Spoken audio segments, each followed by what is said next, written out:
fuck were you doing just now? Oh man, oh man. Welcome to another episode of Crafting a Chat, everybody. You are joined here by the usual and the most punctual and perfect cast there is. Handsomest. Adam, the most handsome, rugged young man in the world.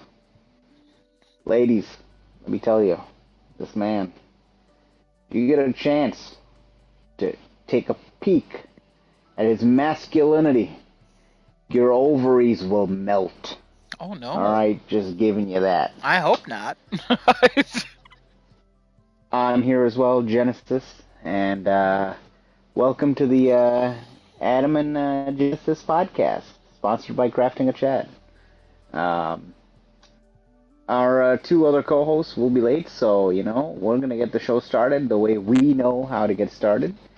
Adam, let's talk about something that just recently appeared in the news real quick, right? Let's talk about something. Yeah, of course. We have a long-standing person, man of honor at PlayStation. Shuhei Yoshida is officially stepping down and out from Sony Interactive Entertainment.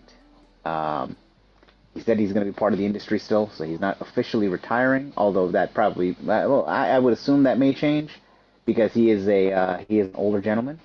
Kat, thank you for joining the podcast. We're just talking about some stuff here right now, but feel free and interject if you ever want to. Kat, I think, has some things he's going to talk about this week on the podcast anyway, but we'll get to that when the rest of our, chums get here. But he is indeed leaving, and the industry will be missing him sorely. I think Wario posted that this morning. I saw that. And then Sony posted up a whole legacy of his 15 years at SIE. 31 years. Oh, 31 years. Why did I say 15? I have no he's idea. leaving on the 15th of January. Yeah. He That's why I thought the 15th. He has been there since the PlayStation 1. Since before that, because the 30th anniversary of the PlayStation 1 is December 3rd. So, yeah, he's stepping down. He's retiring from Sony, but he says he wants to stay in the industry. So we'll see if he goes somewhere else. I'm assuming he's going to do like a Reggie Fils-Aimé and go into like consulting roles and stuff. Yeah. Which I wouldn't be Sounds surprised if he goes into like some indie games or if he works at like From Software or something, which would be funny because then they would be owned by Sony. Yeah. if that pans out, but he'd go right back and be like, well, I left you guys, but I guess I'm part of you guys once again. It sounds like he's going to be part of the indie development. That's, I think, where his heart is at. He's always been a big advocate for indie games and yeah, he has pushing them onto PlayStation. So it sounds like maybe that might be the route he goes, but who knows? We'll see. I guess when January 15th rolls around. Always been an advocate for the indies, and then in the last 5-6 years, he's been the head of indies at PlayStation. So I wouldn't be surprised if he joins like a smaller studio or really goes wherever the hell he wants and deserves to go, because that man deserves nothing but the best life in the world. Shuhei Yoshida has been a godsend to this company. Shuhei Yoshida has been a mascot, and I'm sad he's leaving, but I'm happy we got 31 years with him. 31 years is an extremely long time. Yeah, and I'm happy it wasn't like a sad ending like with Jack Tretton. Yeah. Or Sean Layden, not Jack Tretton. Jack Even Tretton chose to leave. Sean Layden was Sean Layden was like, he's leaving the company. Here's our 2 tweets about it. Goodbye. Man. So but, yeah. Very sad. Yeah, very sad. We wish him nothing but the best, I'll never forget when he was at like a PlayStation show and he was on stage and everybody was going shoo for his name and he thought people were booing him.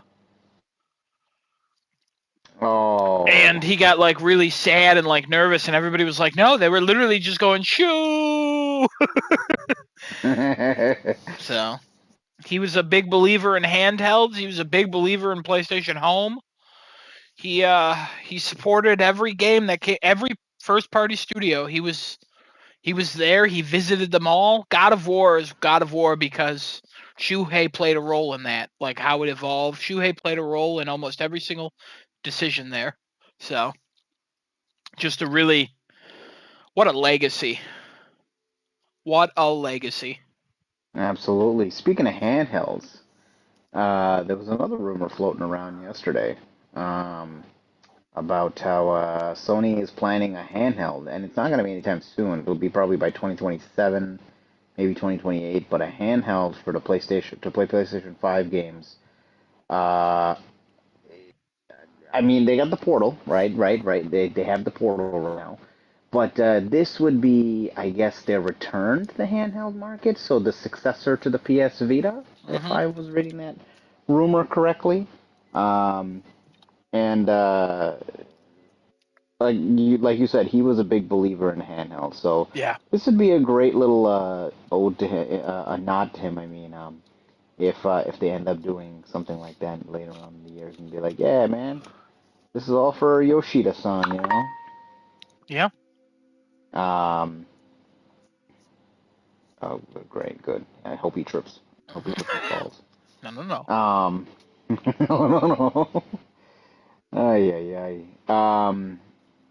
In other not saddening news, the funds for PlayStation Star have returned to the PlayStation Star app. Yes, they have. Oh, not the app, but the PlayStation Star page on the PlayStation app. So everybody who's been saving their points up, use them before they expire, because they still expire in a year now. 13 months. So make sure you use them. I hope that's true. I hope that's true. He doesn't show up in 3 minutes, so we just think he died. I hope that's true. All right. And there was another rumor that was floating around yesterday, and I cannot seem to remember the other one. I might have to go looking for it a little There's bit. a lot. Helldivers 2 controller. Yes, that was the black-colored controllers. I know, Cat. The Helldivers. So I'm gonna tell you right now. I'm gonna be so mad if they announce a Helldivers 2 DualSense Edge. I'm gonna lose my mind.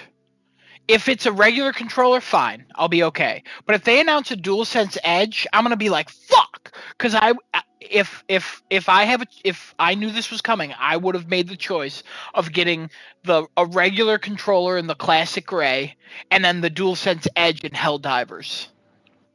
Because I think the regular controller for the classic gray looks better than the DualSense Edge. Because the darker gray is not as dark in like around the sticks, so I think it looks just a little bit better. But if there's a fucking DualSense Edge and it's Helldivers 2, I'm gonna lose my mind. I'm gonna be so mad, and I'm gonna have to decide if I want to get it. And I'm like, I don't need $400 worth of DualSense Edges. I don't need 2 controllers that are. I don't need them. I already have more controllers than I've ever had before. Like, I don't need them. I only have 1, 2, 3, 4, 5 controllers now. Yeah, 5 controllers. Half of what I have. So one of them doesn't work. It's just the classic gray.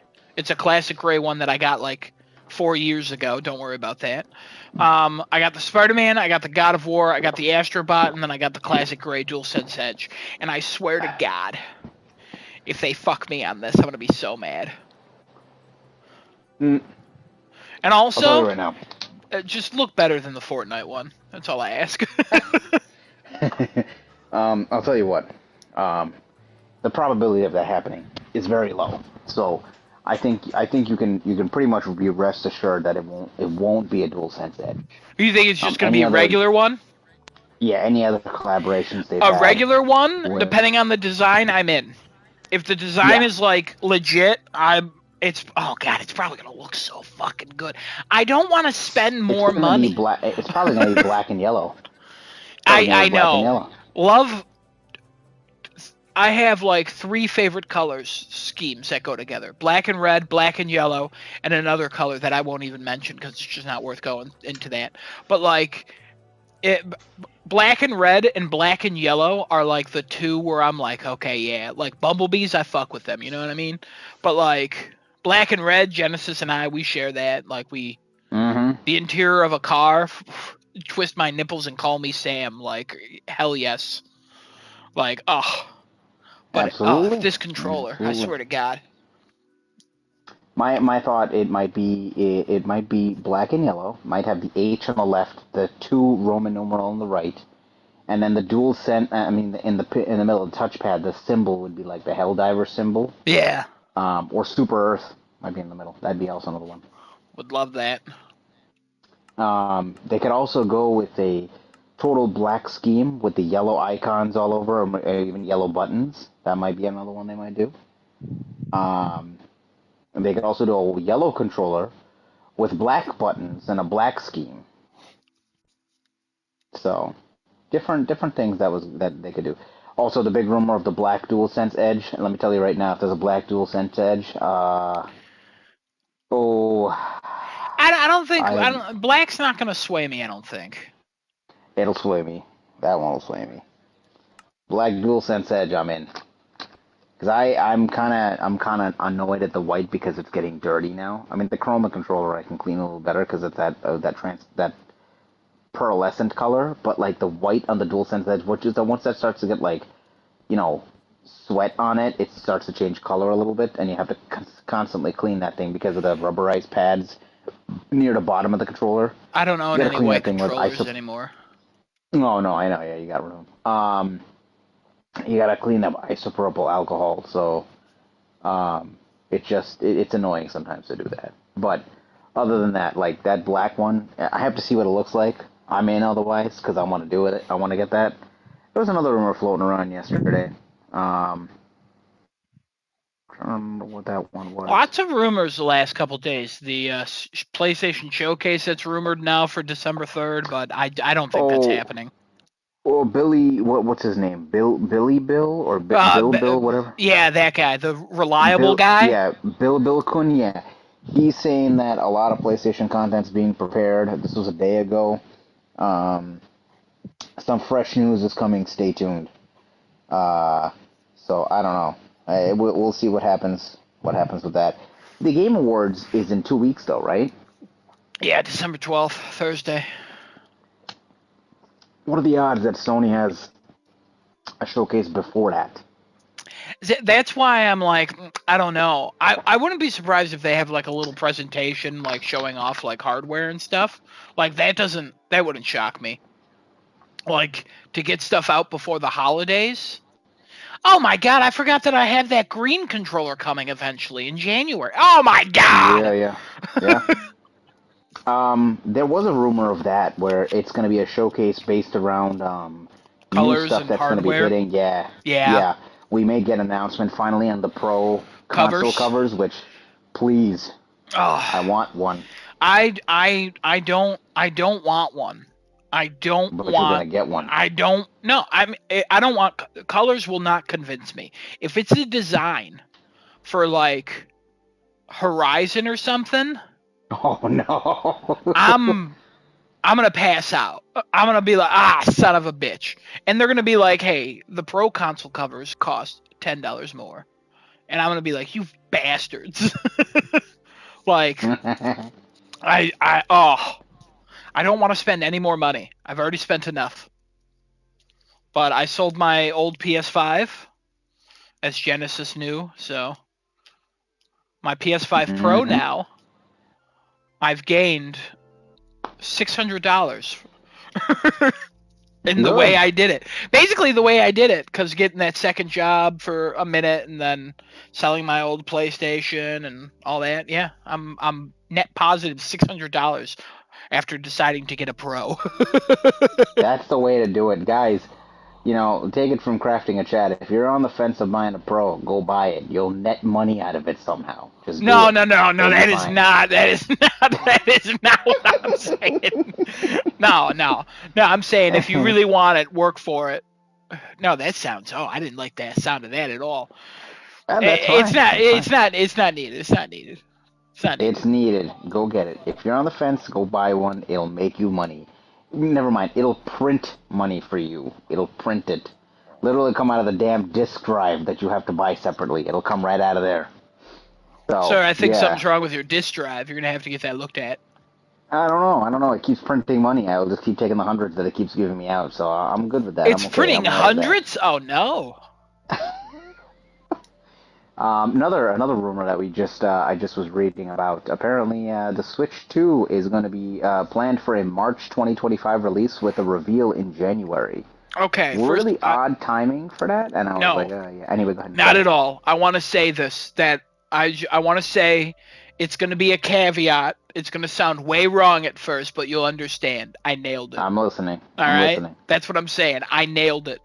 I kept saying March because the Switch launched in March. Mm-hmm. But also, we all thought the Switch 2 was coming out like 4 years ago at this point. So I said March of like 2021 or something like that. Mm-hmm. So March of 2025, I'll take that. You know what I mean? Like, who cares? Can't wait. I can't wait for it to be announced just so we have something else to talk about with Nintendo. Because I'm kind of sick of talking about like, Nintendo sucks because their console can't run their games and all the games look bad. They've already confirmed it's going to be backwards compatible, which is shocking for Nintendo and a great news. Like, can't wait. They've always been behind backwards compatibility, though, I thought. The Switch was not backwards compatible with Wii U. Oh, well, yeah, that's... The Wii U wasn't backwards. Was with the Wii. It was with the Wii on some things, because some games with the gamepad, it didn't transfer over. So some games, like, kind of worked, but there were Wii U versions of other games. But you could use the controllers on the Wii U, the motion controllers. Yeah, but there was something with the gamepad. Like, some games were specifically designed to use the gamepad on the Wii U. Oh. I think so. When they were releasing games like on the Wii, some games also had a Wii U version that were different. I don't think it was a lot because thank God they didn't go backwards. But like, it was weird. It was very weird. The Wii U, I mean, it didn't sell well, so it doesn't even matter at this point. But like, I mean, all the Wii U games were remastered on the Switch anyways. So.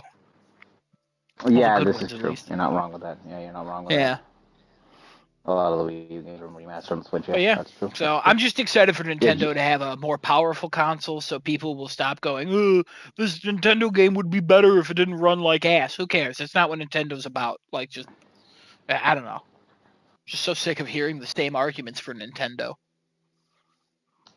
But January reveal with the March release date sounds pretty probable at this point, considering they want to start off their fiscal year strong, a lot of sales. Along with that, I know Desidero's not here, which he'd be starting to freak out for, but there's a rumor of a Metroid Prime 2 remake or remaster coming as one of the first games to switch to in 2025. Yeah, so, it's rumored for next year anyway, like earlier in the year anyway, so that could just come to Switch as well. So. And then Prime 4 might translate to Switch 2, because that was originally slated for the Switch, but I could see them shifting gears and being like, hey, there's a Switch version coming, but there's also a Switch 2 version coming, so if you want the more powerful version, go for the Switch 2. See, if you want to play on the Switch, go right ahead. That's the question, though. Since it's backwards compatible, will it be, like, enhanced on the Switch 2? Or will it just be like this? Will they make two separate versions? They'll make two separate versions. Considering it's the brand new console, they'll make that, and then in the future, we'll probably end up seeing Switch enhanced game, like Switch 2 enhanced games. Okay. Hey, as long as it works.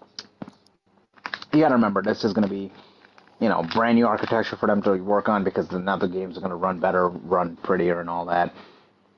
So they've been using a TI-84 calculator for the last couple generations. So. I will say I'm sick of people hating on the Switch. The Switch is powerful. The Switch is very powerful for how long that battery lasts and how good a lot of the games look. Yeah, I know it's absolutely. not comparable to like the PlayStation 5 and Series X and any computer. Well, And some iPhones at this point, so, but like, and some the iPhones, Pixels let's not talk about a Series X. and all that, and and maybe a TI-86 might be a little bit more powerful. But at the same time, again, Animal Crossing looks fantastic on the Switch. Here's the question, Adam. If the next generation Animal Crossing is a launch title for Switch 2, are you getting Switch 2? All right. Well, now we know. This is something you just need to know about me. If Animal Crossing has a main console version coming out on the new Nintendo product, this is my rule from now until the end of my life. I will buy that. Because there will be a portion of my life that I will dedicate to that game. That is not an insignificant amount of my life. So got it. In my life, I've played Animal Crossing longer than some people like have marriages for. Like, I can't even describe to you. I mean, I'm not talking about those 24, 48-hour marriages or whatever. I'm talking about like they've tried. They put in the work. Like, oh yeah, absolutely. I mean, if it's like an up-res version of the Switch, I don't care about that. But like a new mainline Animal Crossing game, in. And I say mainline because I don't mess with handheld shit. I'm not a handheld guy. It might be changing, but I'm not a handheld dedicated guy. The portal's been changing your mind slowly about a lot of things. Yeah, I'll talk about that later when everybody's here. It's been changing your mind on politics. It's been changing your mind on gaming. It's been changing your mind on. I feel like your outlook on guns. It's been changing your mind on a lot of things. No. Why would guns change my mind? Nah, the portal. You can use the portal like a gun. Don't you remember? No. Hold that thing up like a pistol and tell me it's not a pistol. It's way heavier than a pistol. It has two handles and a screen in the center. Dual wielding. I don't think you know what a gun is.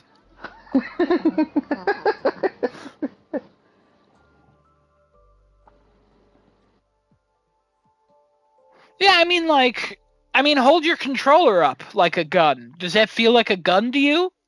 Absolutely, it does. I don't think you've ever held a gun. You don't know what I've held. I've held a gun. I've shot a sniper rifle in my life. Like I've used guns in my life. Like it's not what guns feel like. Wow. So when you eventually run for president, that's going to be one of the questions that get brought up to you. Like, hey, you were all about anti-guns, and you were the one wielding a gun back in the day. So I don't know what's going on with you. Absolutely, I should not have wielded that gun, and they should be banned, and everyone should have theirs taken away. And if you don't trust the government, guess what? You encourage your sons and daughters to join the military. So guess who's coming to take your guns? Your sons and your daughters. That's what I would say. There you go. I win. Political arguments are over. Take my gun from me? Honestly, yes. Oh God. Papa, give me. Daddy, give me gun.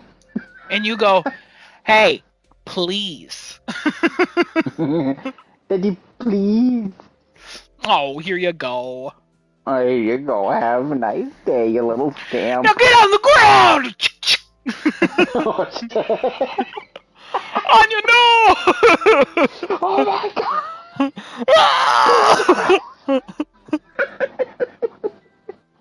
Get on the ground now! Put your hands up in the air, you piece of shit! Oh my God! Daddy, you don't need your kneecaps. Oh no! You always said you hated the Patels, and you're like, no! I said Patels, not Patella! Ah! Get it, Kevin? Kevin gets it. He's dead. No, he's here. He's listening. I'm here. Oh, I didn't even see when you popped in. Well, you're not in Minecraft. Cat's in your seat now. No, he's in Stellar Blade. You're good. Yeah, I'm sitting at a bar right now listening to you guys. Yeah. Sitting on the stool, sitting in a bar. Digitally drink. Uh-huh. Digitally drink. I'm digitally drinking, guys. That's well, exactly anyways, what I'm doing. I'll start with what I did this week. We might as well get that out of the way. Yes, sir. What did you do this week? I'm pulling it up. Hold on. God, it's fucking always rushing me. There's always a line. Always a line at that one fucking spot. Always a line. Always a line in the Helldiver 2. Super Earth. Yeah. Fucking, what the? They never fixed that. You always complain about that every week and they never fix it. Did you ever watch Love is Blind or? Shit, no. Yeah, okay. I have not. I just reminded myself of that. I started, I watched Survivor. New episode of that. We're getting close to the end. A few more weeks. Can't wait. I spent the most time playing Horizon Zero Dawn Remastered. I think 39 hours into it now, according to my save. I still haven't beaten the game. I'm literally just taking my time with it. I'm having a blast.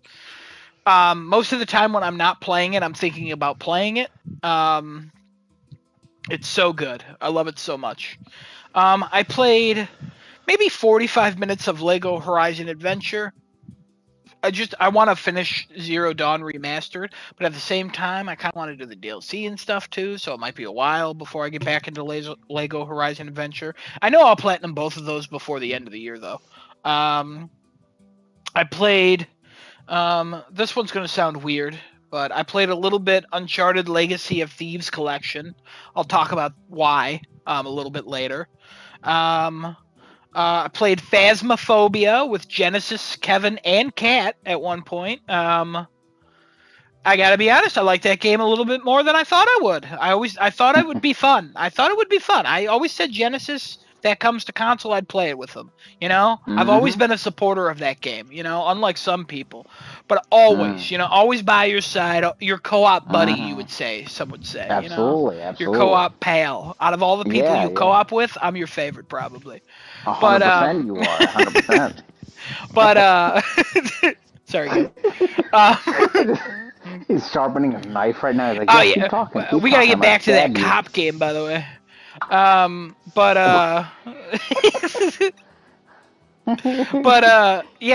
Phasmophobia, just like that game a lot. It's real fun. Really got into it. Getting better at guessing. Still working out some kinks. Mostly trusting my instincts. And just figuring it out. It's fun though. It's a fun game. Saw Gladiator 2 in theaters. I did not care for it. I think the reactions to it are mostly like, hey, it's pretty good. It's not as good as the first, but it's still pretty good. I didn't care for it just because I compared it so much to the first. And I think it has no respect for the original, which is shocking to say because it's from the same director and creator of the first, which is wild. Because if you told me that this was created without the original person's blessing, I would be like, yeah, that makes more sense. And then rewatching Gladiator, I rewatched Gladiator 2, the first one as well. They retconned some things where I'm like, okay, sure, I guess, maybe.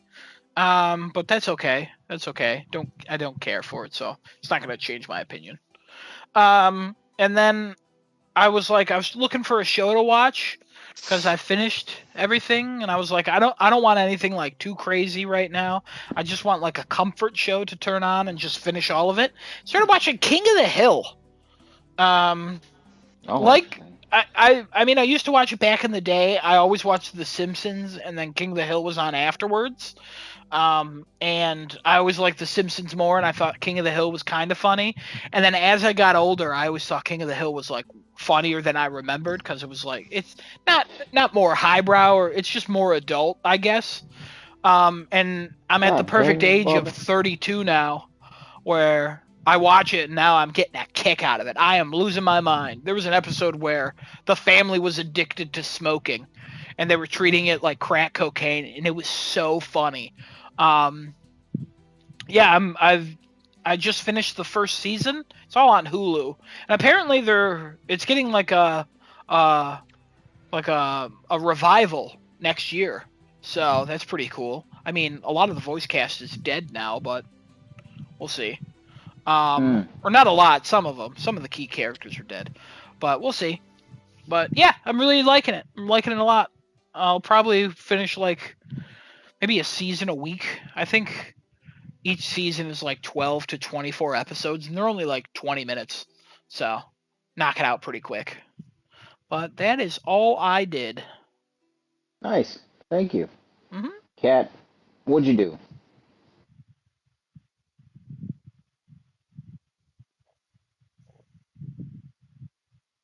What game did you start? Mm-hmm. You started Pokemon Soul Silver? You son of a bitch.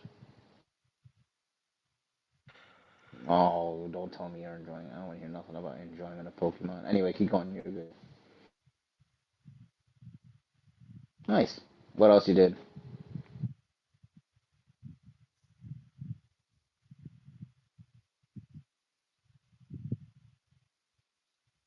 Mm.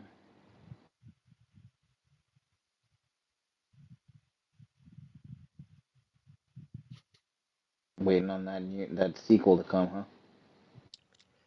Never gonna happen. It's gone. It's dead. Gone forever. Anyway, sorry. I'm making you upset. Go ahead. What else you do?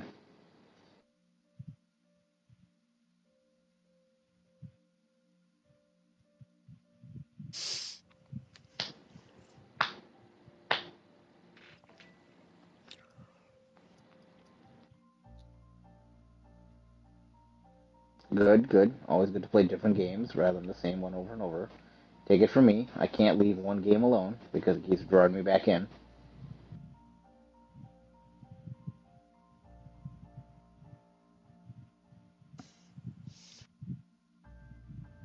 That's good. Of course you do. You've done what Super Earth has asked you to do. You deserve a break on that. Even if they tell you they'll come after you, you deserve a break.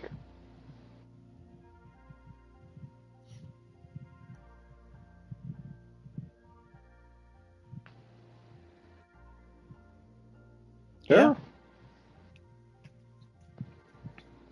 Wow, nice. What kind of shoes you get? Adidas. Mm. Oh. I never understood why people cared what the bottom of their shoe looked like. I mean, as if it doesn't, I guess if it doesn't show anywhere when you're walking, it doesn't matter. But like if it kind of goes from the bottom of your shoes and kind of like goes, the color kind of seeps into the top, like right, like going up the shoe. That's kind of Yeah, cool. yeah. No, But that makes sense. But like, yeah, some people, I know people who are like, "Oh, look at the bottoms; are so nice." I'm like, you walk what? You walk on them. When you take them off, do you flip them upside down as a showpiece in your home? I don't understand. I don't get that. that'd be kind of weird. Some people are sneakerheads though, and that's just not who I am. That's they have sneakers for heads. Oh my No, god. people who are super into sneakers are called sneakerheads. Oh, ah, I thought I was in the Twilight Zone for a minute. Sneakerheads walking around. Oh my god. Twilight Zone. Nice. Anything else, Kat?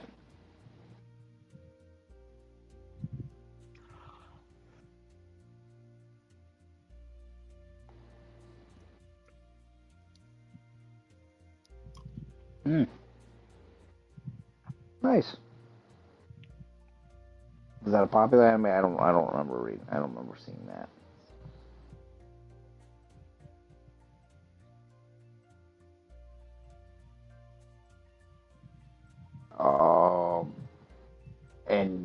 you're watching which version of that? Oh, so it's more. It's not as bad.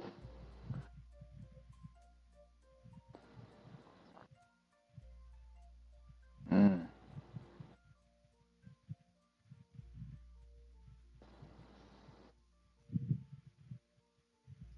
Probably because they're just cursing all the time or whatever. Makes sense. Makes sense, you know? That's what sells, cursing and all that.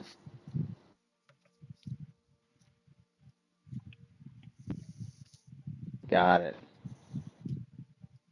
Got it. Got it. Got it. Anything else you did? All right, thank you. Kevin? Uh-huh. Hi. Hi. What's going on, buddy boy? What'd you do? Besides Took up die. smoking. Apparently. Nice. Anyway. I've taken up smoking. What did I do this week?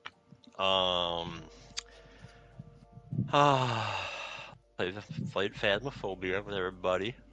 Yeah, yeah, baby, hunting ghosts. Boo. This game is way better in VR than it is on a controller.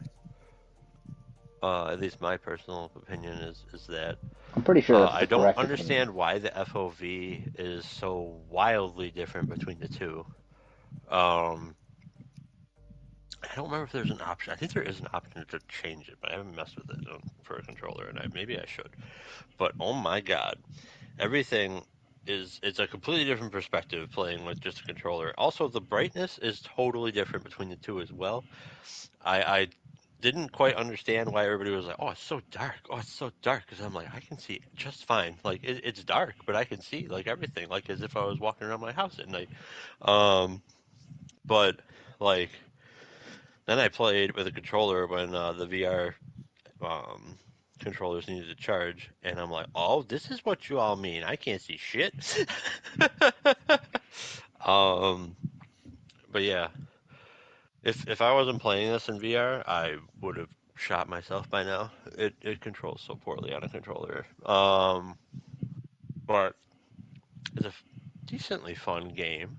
It's still very checklisty, which is kind of annoying. But we got a good group. We got some fun conversations and Yeah. whatnot, and we all take it like decently serious enough where like it's a fun time to play. So I'm happy with it. Kevin, I can't describe to you how much you just said exactly what I wanted to say, but I can't form words well enough. That Okay. it's very checklisty, but like we're taking it serious. We're like, okay, check on the radio, go in here, go do this. Like it's like we're role playing, but we're Yeah, naturally it do really it is. without it Yes. being like corny and Ubisoft E3 press conference. You know what I mean? Right. Oh yeah. Yeah. Hey guys, Yeah. take that corner around. I'm gonna take a left. Oh Yeah. my god, do you see that scenery? That's amazing. Hey guys, I'm down on my 6. Can you get me and pick me? It's like, what the fuck are they saying? Nobody Yeah. talks like Guys, this in there's an games. enemy at 12 o'clock. I need But you to throw a stun grenade while I just yeah, hop this vault. I need to vault this corner and get around here and but just do, literally do us go in the and kill him. game is like I'm walking by and Kevin and I are going in. All right, Kevin, go ahead and put the I'm light over going. I'm there, going and I'm off gonna. walkie. I got the Yep, I Yep, got the fireball I yep, got the shotgun. yep. video camera set up. I'm on cameras, guys.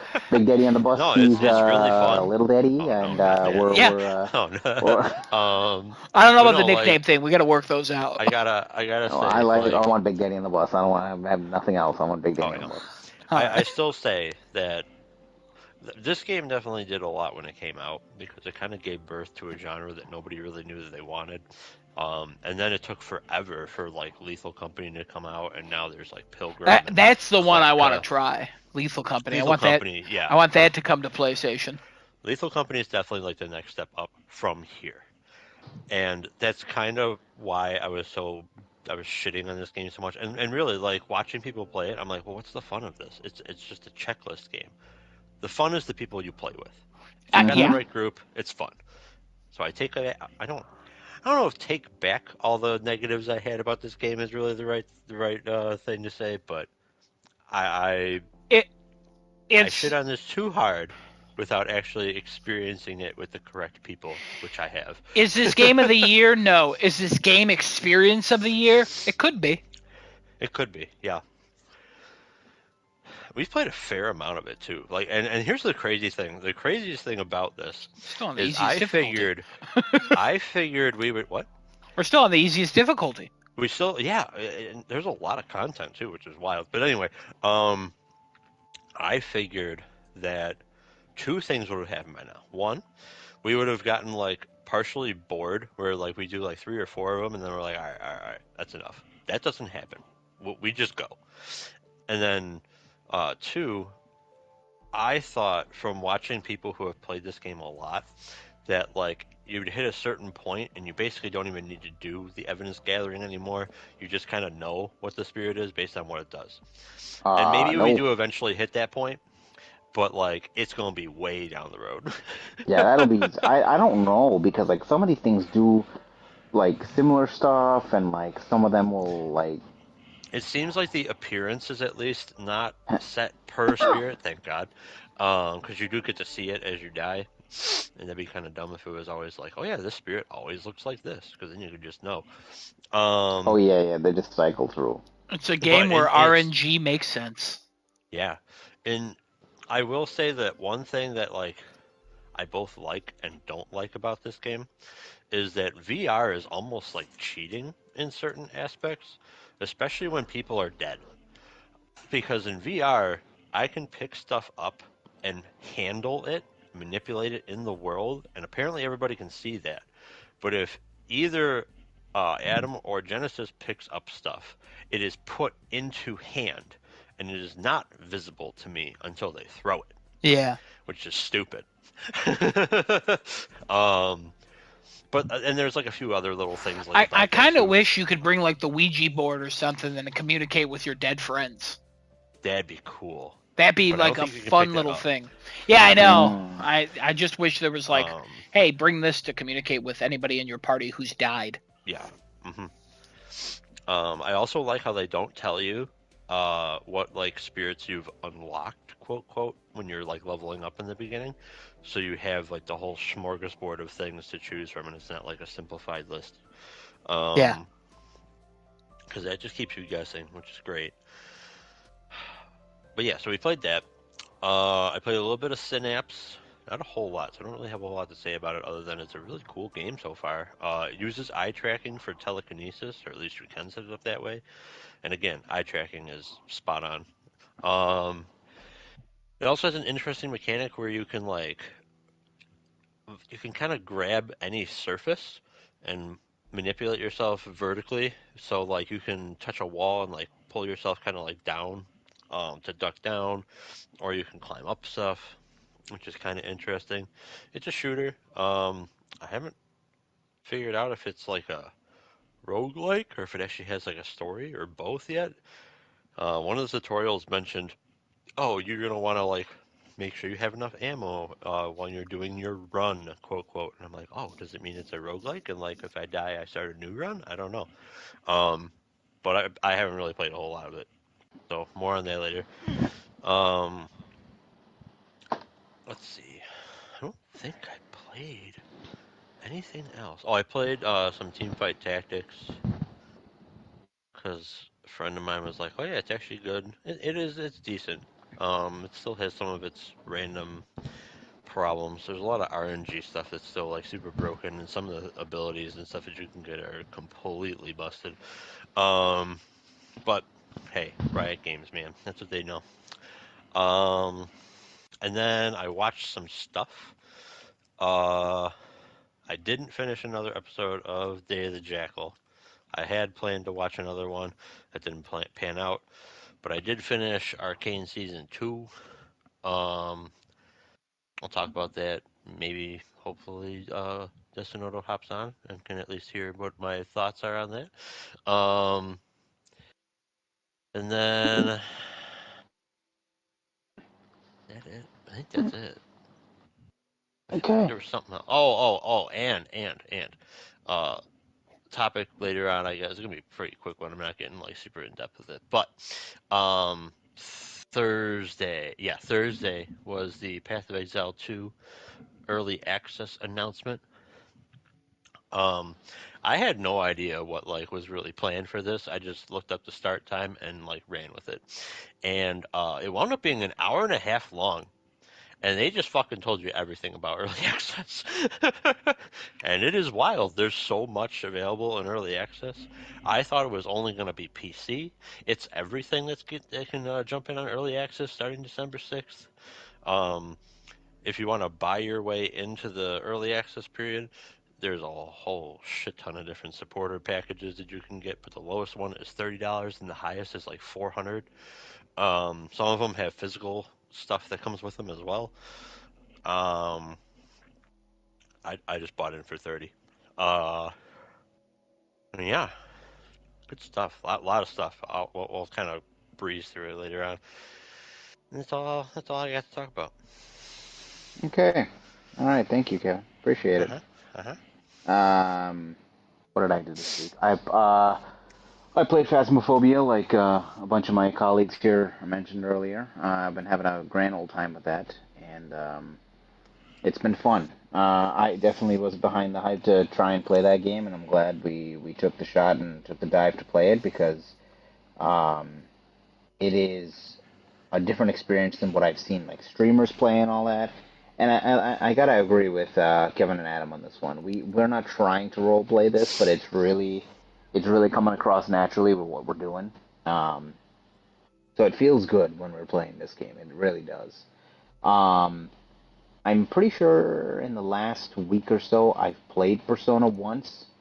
Unfortunately, I've started Stellar Blade again because of the Nier DLC that came out, and this game just keeps dragging me back in every single godforsaken time. Yeah, it's a damn good game. Black Friday sale right now, $49.69 on PlayStation Network, and it's $49.99 in most retailers near you. So if you haven't had the chance to play this game of the year, then just go take a chance and go play it. It's real good.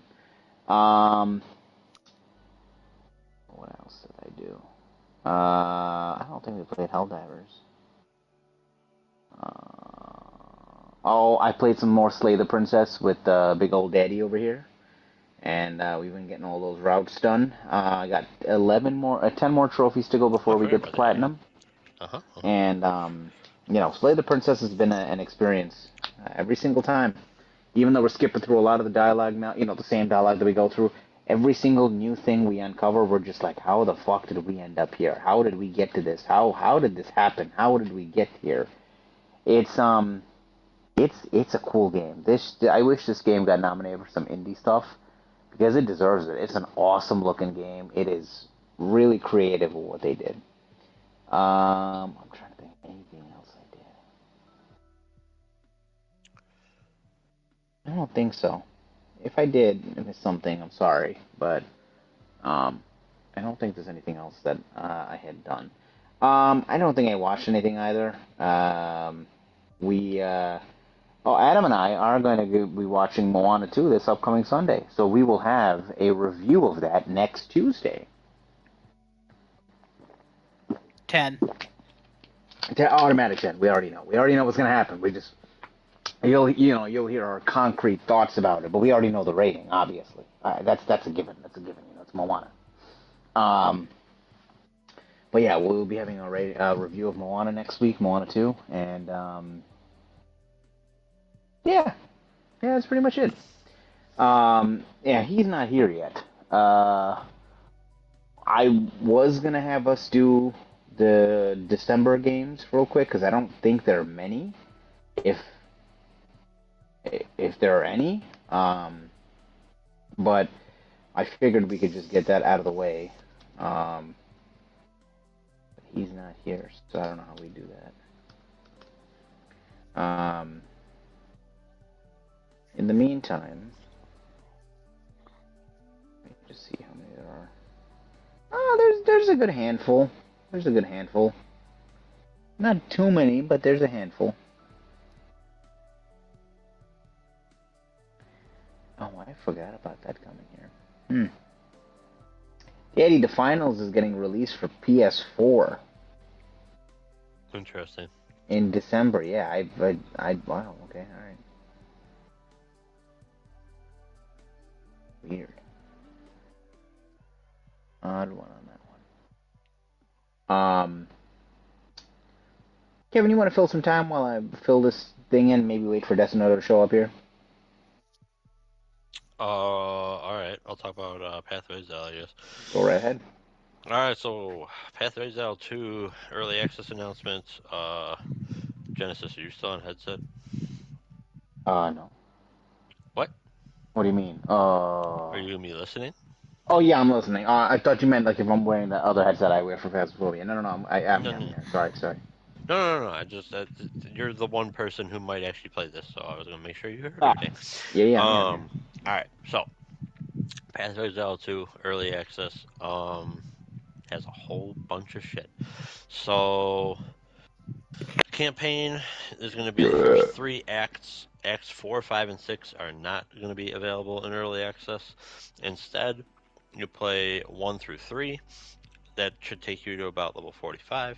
And then you loop back and do 1 through 3 again on cruel difficulty to get up to level 65 where endgame begins. And then the endgame is from that point forward, max level 100.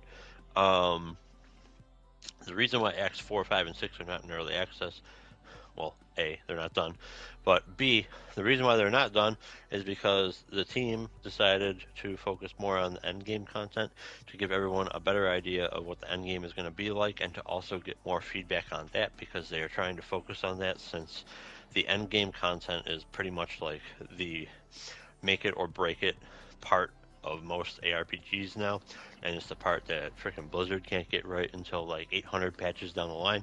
So they want to get it right out of the gate. Which, you know what, I can't blame them. Great idea.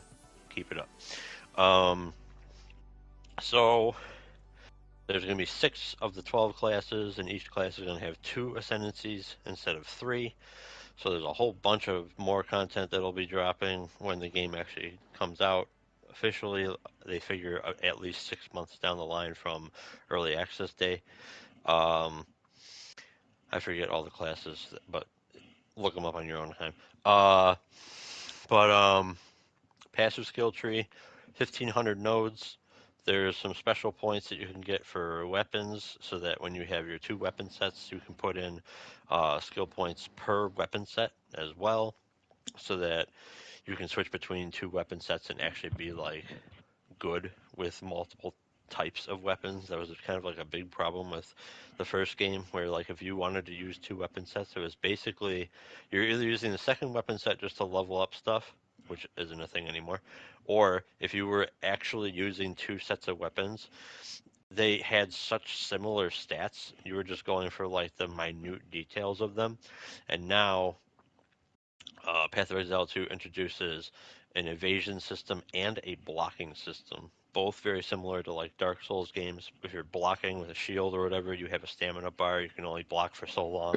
If your stamina is reduced to 0, then you get stunned for a while. But with the 2 weapon sets, you can set yourself up with like sword and board, and then like a 2-handed weapon, and you could wait for like a boss to have like an opening for you to hit him, and switch from your sword and board to a 2-handed weapon and start going ham on him or whatever. So that's really cool. Can't wait for that. What else? The Atlas is freaking wild. So the Atlas of Worlds was like the main end game content for Path of Exile 1. It had like somewhere around 80 unique locations, maybe even like over 100. And this game, they were like, yeah, here's the Atlas. And they started like talking about some of the little nodes and things that you can encounter during it. And then they let it slide out that like real quick, tried to be real slick and just sneak it in there. Maybe nobody will notice, but everybody noticed. They said it just goes on indefinitely. Um, I'm sure there's some limitation to that because I don't know how it would just go on indefinitely for realsies. It has to be at some point it has to hit like a memory leak or something. But yeah, it just goes apparently, so that's awesome. Um, What else? What else? There's a lot of different skill interactions, which are cool. They did confirm that, like, the game will show you, like, your class skill gems and stuff like that and different abilities that it can use, but you also have access to, like, everything. It's not just limited per class. You can use pretty much everything in the game, no matter what class you're playing.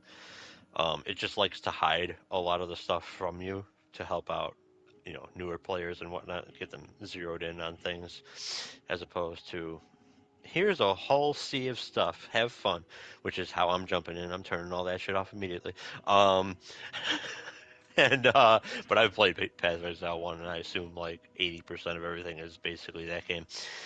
From what I like saw and what they said, this game seems to be a lot more approachable out of the box than Pathfinder 1, where you kind of have to look up a whole bunch of shit to even be like considered competent at the game. This definitely seems to be set up for new players to understand the systems involved in the game, get crafting items and stuff really quickly, and not have to worry about like all the different like formulas for selling things and all this other crap. God, I hope that's not in the game anymore. And then crafting is also easier. There's a whole bunch of more crafting materials that are thrown your way. Some of the stuff where you needed like specific orbs or items to drop, like to respec your skill tree or anything like that, that's now just done with gold, because now the game finally has a gold or currency of gold in it. First game didn't have gold. It was all just crafting materials you had to use for various things or for player trades. Now you can actually use gold or player trading currencies and trade for items or whatever the hell else you want to do. Everything will get its own value decided on by the player market. So, let's see. They didn't talk about loot filters, but I have to assume that those were in the game. Because they did finally start adding official support for those in Pathfinder 1. Yeah. All in all, this game just seems like the natural progression from Pathfinder 1, and it also seems that like they really were trying to pay attention to the new player experience like they've been telling us all along. So hopefully this really does set like the bar to a whole new level for ARPGs and makes everybody rethink what they were doing. Blizzard had a great tweet in response to all this, where they basically were like, everybody has like these genres like Souls-like and Rogue-like. We should really call games like this Diablo-like. And it's like, really? Really? Are you threatened that much by freaking Path of Exile? You gotta be like, Path of Exile is a Diablo-like game. We really like ushered this in. I mean, they did. They're not wrong. But like, yeah, Diablo 3 and Diablo 4 kind of just sucked out of the box because you guys don't listen to the players, and then we try to tell you how to fix it, and you go, no, we know what's best, we got this, and you continue to fuck it up until you finally listen to the players, and then you actually have a game. Whereas these guys are listening to us first and are going to have a better game than what you could ever hope to produce. So suck it, fucking pieces of shit. Nice. God, I hate Blizzard. So yeah. Oh, that's Pathfinder. They killing the time. Yeah, that killed enough time. Hey. Real quick question. My memory is a little bit hazy, right? But I got all scores for November games, but I did it through our chat, correct? Because I wasn't here to get the scores. Okay, we weren't here where I asked everybody. Okay, cool. I just wanted to make sure. All right, so I guess I'll get Desino's scores whenever he hops on and finishes his 70-minute rant about what he did. I don't have many games, and if there's anything you left out, feel free to let me know. There's many for December. December is never really a busy month for gaming. December is always a busy month for shopping, for people buying games and stuff like that, and also for the Game Awards and announcements for things coming next year, but not really actual like releases of games. But I managed to find 5 of them. So we have December's games listed here. The first one, I have Infinity Nikki coming out December 5th. if everybody remembers, this is that sim game that is coming to PlayStation 5 with the different outfits for who you're playing as. Yeah! This ended up now before you cheer, right? Before you cheer. This ended up being fully explained as a gacha game. So it's not what we initially expected, where it looked like a Breath of the Wild type of thing, but you're also customizing the character by their clothing and all that. It is a gacha game. They fully told everybody that, and it is a free-to-play game. You can buy a $10, early access version, a pre-order version of it. I don't know. A lot of people were very disappointed with hearing that this was a gacha game rather than what we originally anticipated what it was going to be. But regardless of the fact, so I have Infinity Nikki releasing on December 5th. Adam, as you're swallowing that cheer back down your throat, can you give me a score for Infinity Nikki?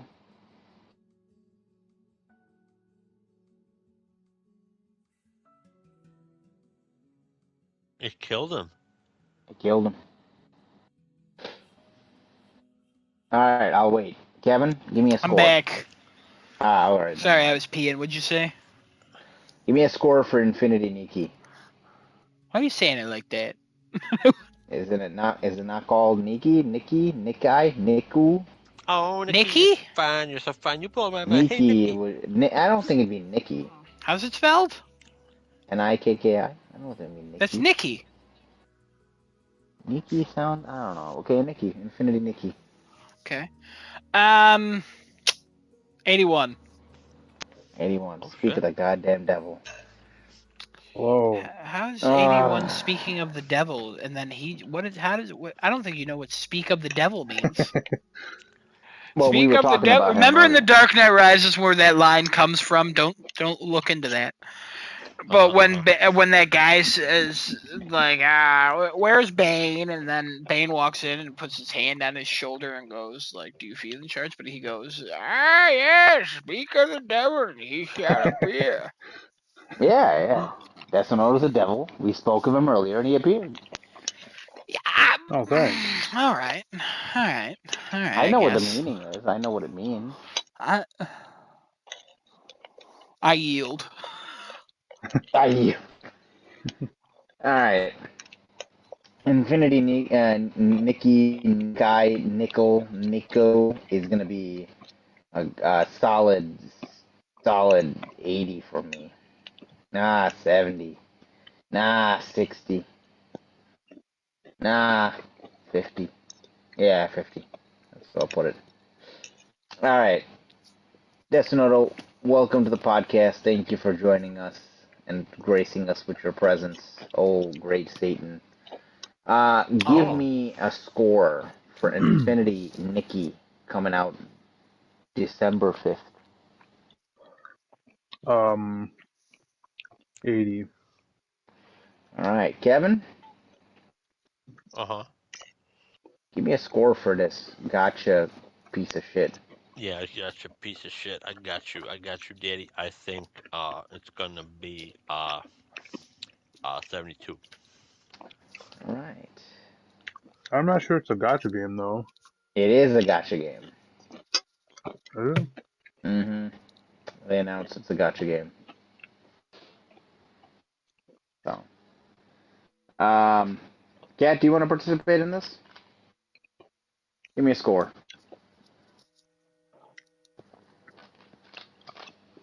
$83 it is. All right. Next up, we got Indiana Jones and the Great Circle of Life coming December 9th to Xbox Series shit. Adam? What's it called? How's it going, Adam? All right? Yeah. I went to look up the gacha aspect of Infinity Nikki, and I got very confusing information about Infinity Nikki. What is the confusing information you got? I don't know, just people being like, I've watched hours of this game, I'm not sure where the gotcha is, and then they're like, oh, there's gotcha, and then they're like, there's a coin gotcha, but it doesn't seem to be a main aspect of the game, and then they're like, well, there's the pink gems, which is the premium currency, and then it's just people arguing about like what those pink gems will be used for, and then someone literally links like what the developer said, and then everyone's arguing with that person about it being a gotcha game. And then I don't know. It's confusing. It's very confusing. I don't know. I got so lost in the sauce. You know what I mean? I started reading and I couldn't get out. And I don't know what you say and I'm scared. Indiana Jones and the Great Circle of Life is coming out December 9th, is what I said. Yeah, it comes out in April. I don't care about it until April, so ask me then. Wait, it got delayed? No, that's the PlayStation version. Oh. Okay. Well, what do you want to give this game as a score? I'm doing well, thanks for asking. No problem. I'll give, God, I'm so torn on this. Because it's, it's Xbox, but also, like, Indiana Jones. So, I don't think it's going to be, like, if this was a Sony game, easy 90-something. Easy 91, 92. Xbox game, 82. I hope 82? I'm wrong. I hope it's higher than that. Desunoto. I hope it's better. Yes. You got a whip. Let's crack it. What do you want to give Indiana Jones? I didn't know I had a whip. But let's go with 79. Kevin, I know you're a masochist and you love getting hit with a whip. Can you give me a score for Indiana Jones?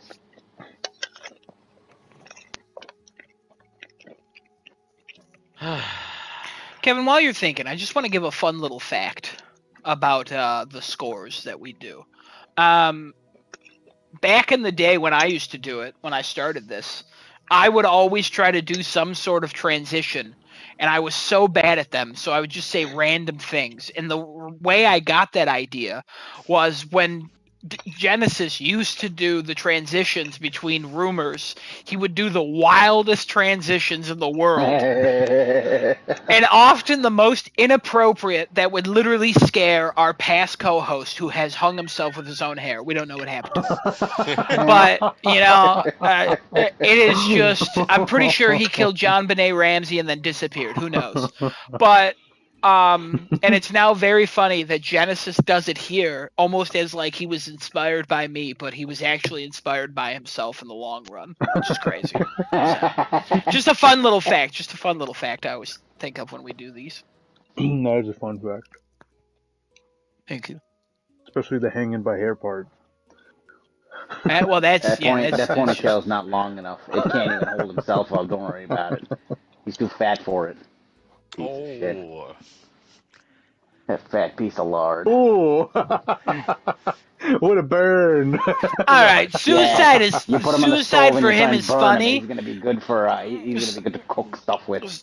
Suicide for him is funny. Fat shaming him. Come on now. Let's come on. Let's not. Come on, guys. Let's not go too far here.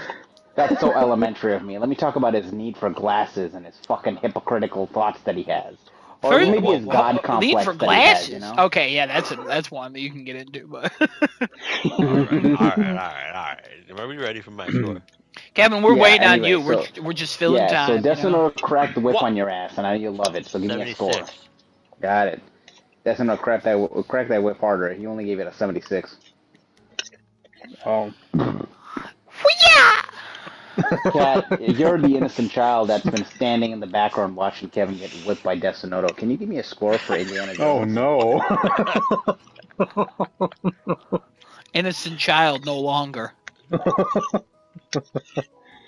For he is a man now, as he watched another man whip another man. Too many men now.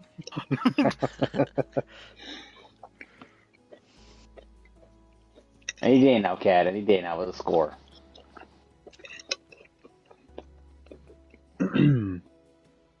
Alright. As the person who called Child Protective Services when I saw Kat watching this whole thing unfold, I think I'm going to give this game A 69. First of all, you'd never call CPS. Nah, I've already had CPS call on me multiple times. Don't worry about it. Anyway, so let's not start that. we got the next game coming up. Some would say this is the true game of the year. Everybody's been anticipating this game. Everybody's been waiting for this. This is the big Gotti that is unfortunately going to get skipped over in the Game Awards. We got Marvel Rivals dropping December 6th on everything. Kevin, as a resident Overwatch enthusiast and player and lover, can you give me a score on Marvel Rivals dropping December 6th? Oh my God. Right on our ball sacks. Lie to me more. I'll lie to you. Don't worry about it. Your mother's not a whore, and your dad didn't leave you and beat you with alcohol. Oh my God.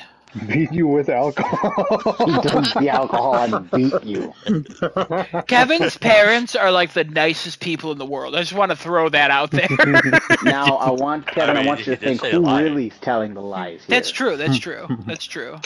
Oh, the world has lied to me constantly. So maybe Adam's the one lying to you, but I'm gonna say no, his mom's a that sweetheart. for some crazy ass reason, this game gets an 84. Okay, you're wild for that. I know. If I was reviewing it, I'd give it like a 60, but you know. Yeah, Kevin, you haven't played it, so you don't know that. That's fair. All right. But also, they basically just copied Overwatch. But Marvel. True. Oh, stop. Oh, okay. He shit it out. Okay, all right. Destinoto. What do you give Marvel Rivals, the biggest rivalry in the history of rivals? 67. A 7? 67. Oh, 67. Wait, what? A 7. Adam, as a resident DC enthusiast and a DC lover and a DC, some would say, scholar, what do you think about Marvel Rivals? What do you think this is going to score? 83. All right. Now, what if it was called DC Rivals? 38. Got it. Perfect. That's what I wanted to hear. I know what I love. You know about Spider-Man. You know about Venom. But do you know that Marvel Rivals is coming out December 6th? And what would you give this as a score? All right, good to know. You know, I had 83 locked in before you even said 84, Kevin, so I was so happy you did not take that. All right, we got another game. It's coming out December 10th. Power Rangers, Rita's Rewind. What? Oh, okay. Kevin? Yeah. I need you to go kill yourself. All right. And Desunoro? Bye, guys. You're going to record it. Oh. So that leaves Kat. What do you score Power Rangers, Rita's Rewind? Rita's Rewind? Mm-hmm. Yeah.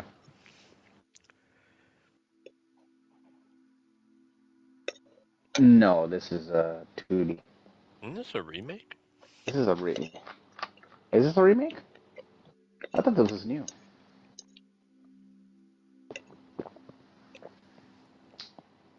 No. I think it's a 2D style, like, fighter. Like a beat 'em up.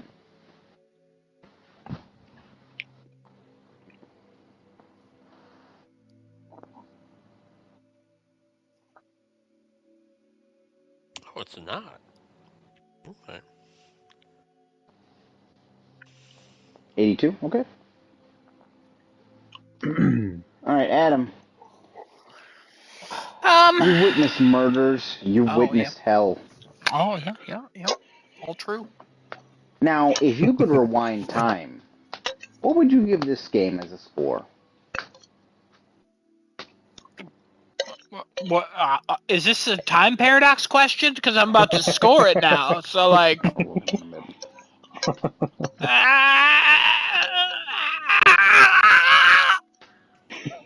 I don't know what to do. If I could rewind time, what would I give the score? Have I already done this before? Wait a minute. Hold on. 75. Wait. Yeah. No. Yeah. 75 it is. All right, Kevin. You're dead. Give me a score.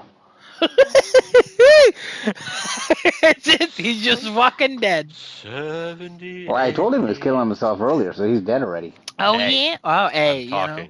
You said 78. Talking. You already talked. 78? Is that what you said? I didn't hear him, sorry. Hello? What? Kevin? Oh, I thought you were talking to me. 78, yes. Okay, I don't know what happened there, but I know what happened there. You weren't listening. I literally asked you, Oh and my I didn't, God. it cut out. I didn't hear anything. Yeah, I gave a Oh response. my God! And then Adam repeated that response. I thought you he said didn't 78, turn but on I your didn't. spirit box, all right? Oh, I didn't turn on my spirit. Oh, yeah. I'm dead, all right? And I'm going to haunt your ass now because you're a pain Oh my in the God. ass. Yay! I'm Good. celebrating the haunting, Okay. not your death. Now, Desonoto, you were the one who did the killing. What did you use as a weapon, and what would you score Power Rangers? Didn't he kill himself? I'm confused now. Is Desonoto Kevin in this? I'm in a time paradox. Everyone's getting murdered by I used the themselves, clothes but hanger. different people. Ooh, there it is. Abortion. Yep. It turns out Kevin was the son. He killed him. Abortion. The This lore one's of just this plastic, though. It's fucking not goes metal. deep. Ooh, a plastic one. All right. Now we gotta know who the mother was. What are the scores so far? We got 78, 75, and 82. 77. Nice. I'm gonna give this game a 7. Alright, so we got the last game on the list here. Kevin, you might be excited for this one. We got the Fantasian Neo Dimension coming out December 5th. What the fuck? Now, as the resident expert of Fantasian Neo Dimension, Kevin, I know you've been watching all the trailers and you've been up to date with this game. And you were the most excited when it got announced, right? Didn't Fantasian win American Idol one year? Or was that Fantasia? That's Fantasia. Yeah, okay. I was close. Let's stop talking about the drinks Fanta, okay? Let's move on. Apparently there's just Fantasia. What was the title? Fantasian Neo Dimension. Neo Dimension. Isn't that the game where they have like those backgrounds that are cool? Depending on your definition of cool, yeah, sure. This game looks like ass. Let's see. It was like live action backgrounds or something. I don't remember what the... No. Certainly not. This is like if you took Final Fantasy VII and you smoothed out the stuff, and that's about it. Oh. Okay. You crank up that anti-aliasing thing, but leave it polygonal. It's real weird. Okay, I think I'll... I don't... Oh, God. Oh. The more I look at this, it hurts me. I'm gonna go with...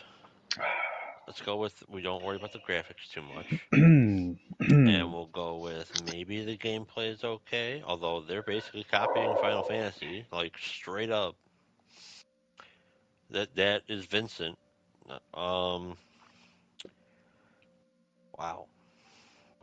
I really don't. Wow. That's tough. I'm going to go 73. 73 it is. Desonoto, you were 40 minutes late today. What's your score on this game? Actually, it ended up being like an hour. Yeah. Even more reason for me to puncture your balls. What is the score you want to give this game? I'm here for it. Live Not my balls. I need them. I need them unpunctured. These are a lot of like 70 games, you know? It's like, what? 77. Alrighty. Adam, after witnessing the puncture and cooking him and getting the yolks out of his balls, what do you want to give this score of Fantasia Neo Dimension? 78. I didn't know I had them yolks. Cat, you're not allowed to eat balls, right? You can't eat that. So what you're going to do, you're going to take it out and throw it out the window. And then it'll fall on somebody's head and you'll get sued. What is the score you want to give Fantasia Neo Dimension?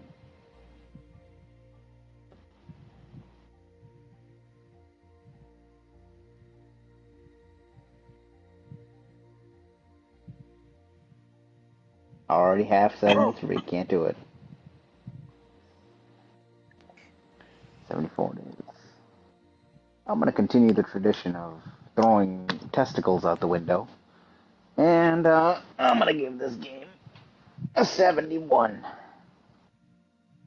And that about does it for the games that I have. Anybody have any other recommendations that I may have missed? Going once, going twice. I feel like we're missing something. I do Probably agree. not. No, I feel like everything is next year, isn't it? This is the end of 2024. That's it. We've reached the end. This is the end. We already did PoE 2? That was November. November 15th. Oh, yeah, because it got pushed back. Yeah. Alright. Yeah, no, that's it then. Cool. Alright. We are closing the book on the Open Critic 2024 predictions. You'll be, I'm sure everybody, alright then. I'm sure everybody will be anxiously waiting for the result at the end of the year for who actually won this. And I believe I'm arranging the prize again this year, correct? For the winner? I don't remember. My God, we have to always write this thing down somewhere. I did when I did it. Yeah, I'm gonna go with I'm arranging it then. I'm pretty sure that's what it was. But next time we do this, we gotta make sure we write this down and make sure we put it somewhere because we cannot remember a year from now. I can't remember 2 days from now. Yeah, I know. I can't. Didn't we do like whoever I get the winner, you get the exacts? It might be. We'll talk about it later. We'll talk offline. We'll talk offline. All right. Well, that does it for my segment for the December games. What else we got to talk about today? Actually, you know what, Destinoto, you did not get to go earlier. What did you do last week? Go ahead and give us your 45-minute spiel. Make it snappy. Home slice. Oh, I'll make it snappy, all right. Yeah, snap your balls right back in place after he punctured them. Not your ankle. No, snap his ankles back in place because that's probably broken. I don't think you can snap something back in place. I gotta be honest. I feel like snapping automatically means it's not going back. It's like actually broken. No, you can snap it right back in, just like a neck. You snap a neck right back in place after you break it. I don't know about that. As Genesis says, as he lays next to his dead wife. Oh, no. Oh, my God. I swear I could put it back! Wait a minute. Hold on a minute. Let me ask you, do you need to constantly be breathing? No, not really. Technically, no. Technically, no. All right. Yeah, everything's fine then. Everything's fine. I mean, it shouldn't go for... Never mind, we're not getting into this. Your wife's fine. I just want to clarify, his wife's fine. He would never kill her or hurt her. Or his daughter will arrest him, as we talked about earlier. Destinoto, you missed that. I don't even know why you're laughing. Destinoto. You missed that. Oh man, it was great. It just sounds funny. Doesn't matter. We don't explain it to him. He was late. Oh man. He misses out on the camaraderie. Oh. Oh man. So what'd you do? What'd you do? What'd you play? What'd you eat? What'd you suck? Didn't really suck anything. Are you sure? Tell you what though, Caitlin invited. Oh, they sucked each other. That was all over Twitter. I couldn't stop seeing it. They were just making fun of that whole scene. I just couldn't stop watching it. In a prison cell. Oh, they're in a prison cell together? Yeah. Oh boy. Good. Oh yeah. What a great show. Don't worry, we'll get there. So I did not watch any Arcane, but I watched episode 1 and a little of 2 of The Day of the Jackal. That show is crazy. It reminds me of the last movie I watched with the Hitman in it. I forgot what the name was. I'm a Hitman. It's very recent. Pretty similar situation, like, except there's no there's no cat and mouse game like this show has. It was just basically like showing the life of what a hitman does and how he interacts with his clients and stuff like that. I find that movie. What the hell is it called?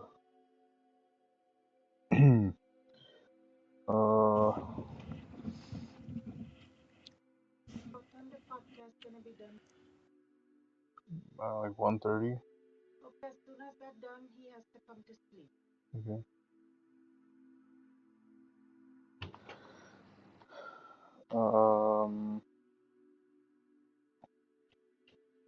Wow. Okay, I guess I'll have to look again some other time for that movie. But that movie was pretty good too. But this one, it's got the whole cat and mouse thing. And the way they do these shots are crazy. The sniper shots, the way this man has got a piece of luggage that he turns into a sniper rifle that has like the most accurate sights ever. Like there's like no recoil. It makes no noise. I don't even know how that makes any sense.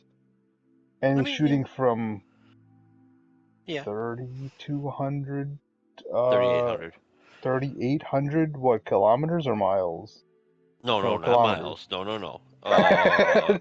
Shooting 1,800 miles a second. 3,800 meters, I believe it was, because there was a 2-point-something mile shot. Yeah, and it went through a turnstile and actually hit him. I was like, wait, it's definitely not going to hit. He already went inside, but that travel time, they make sure and show that travel time for each bullet when he's testing. And it takes a while. It takes like 3 or 4 seconds. Yep. And I was shocked when he actually landed that. I was like, whoa, this is pretty sick.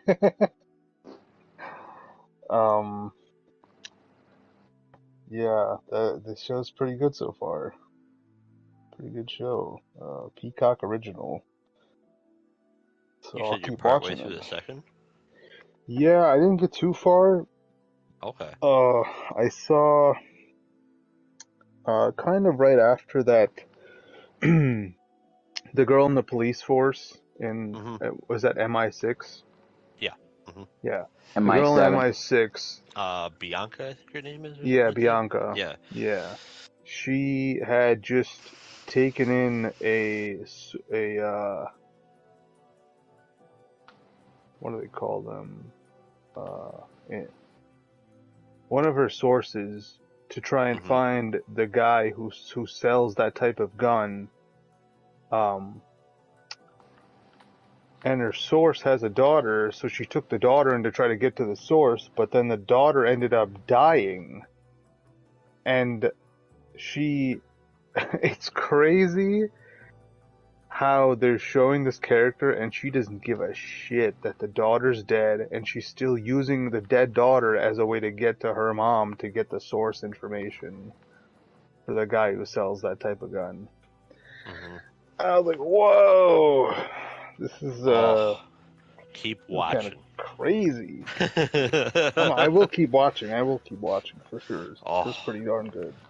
I like the music too. The music's crazy. Music fits so well. You get to Charles Dance's character. Oh. Okay. Yeah, I'll definitely keep going. Okay, so since you kind of watched a little bit of the second one, the first episode I guess doesn't quite apply here, but like what I said, these episodes, man, they cram so much in. Like, it's not that it's drawn out, but you just feel like you've gone on like an hour and a half or a 2-hour journey in these freaking things. Yeah, and it's 60 minutes, but that first episode had so much. Oh, it gets better. Oh my god, once you start getting the families of everybody involved, oh. Oh shit. I watch an episode and I look at the clock and I'm like, really? It's only been like 55 minutes? Oh, I gotta get up. Yeah. I gotta walk around. Yeah, I can't wait wait right up my alley too, so I'm good. Yeah, I love thrillers. Thrillers are great. Okay. My other favorite genre other than horror stuff. So yeah, I'll keep watching. Only other thing I watched was I started watching. Yeah. Real quick before we leave, how about the ending of episode 1? I think it was at the computer. Oh yeah, the guy said "fuck you." That was like a freaking great end. I'm like, oh shit. And then the dude does a close zoom in pan of the main guy's face, and he just does a single chuckle, and it goes to black. Like, that's great. That is a perfect way to end this episode. Great. And I was like, immediately I'm like, oh, that guy's fucked. He's made a mistake. Ain't no way that guy is getting away with that. Nope. He's messing with a guy who kills people for a living. I wonder how that's gonna go. Yeah. Okay. Yeah, that was a great ending for sure.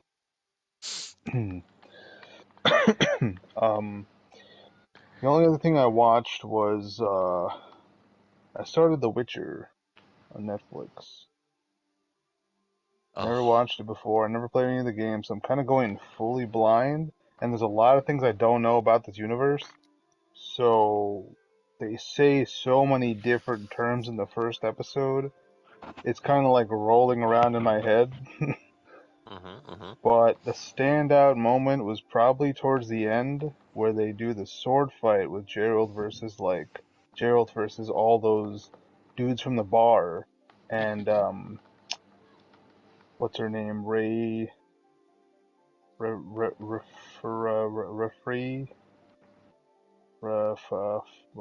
some R something. Riff. I don't remember. But yeah, he ends up fighting her. She's actually put up a decent fight compared to all the other dudes. They couldn't stand a chance against Geralt. That sword play is pretty darn sick. Like, they did a fantastic job showing the kills, showing the close-ups, cutting the limbs and blood everywhere. I thought it wouldn't be that great, but it was really good. Very solid.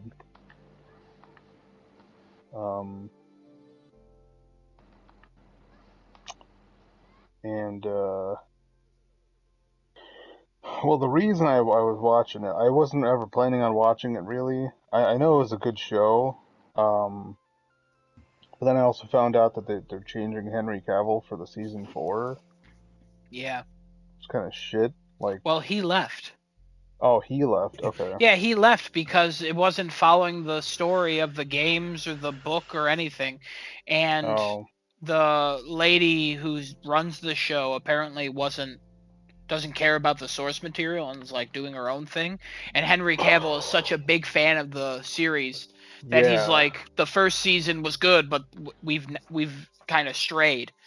And apparently he was kind of controlling on it too, so they were like, if you want to leave, leave. And he left. So they're replacing him and then ending the show. So. I wonder how that's gonna go. Probably not well. Like, I know, yeah, I don't... Siri, our friend, he watched it. Mm-hmm. He watched the first season, started the second, and then he was like, I'm done. Oh. So, I saw 6 episodes of the first season at Siri's house one day, and then I never watched more because I just wasn't interested. Mm-hmm. So, hopefully you like it. Yeah, I'll see how this goes.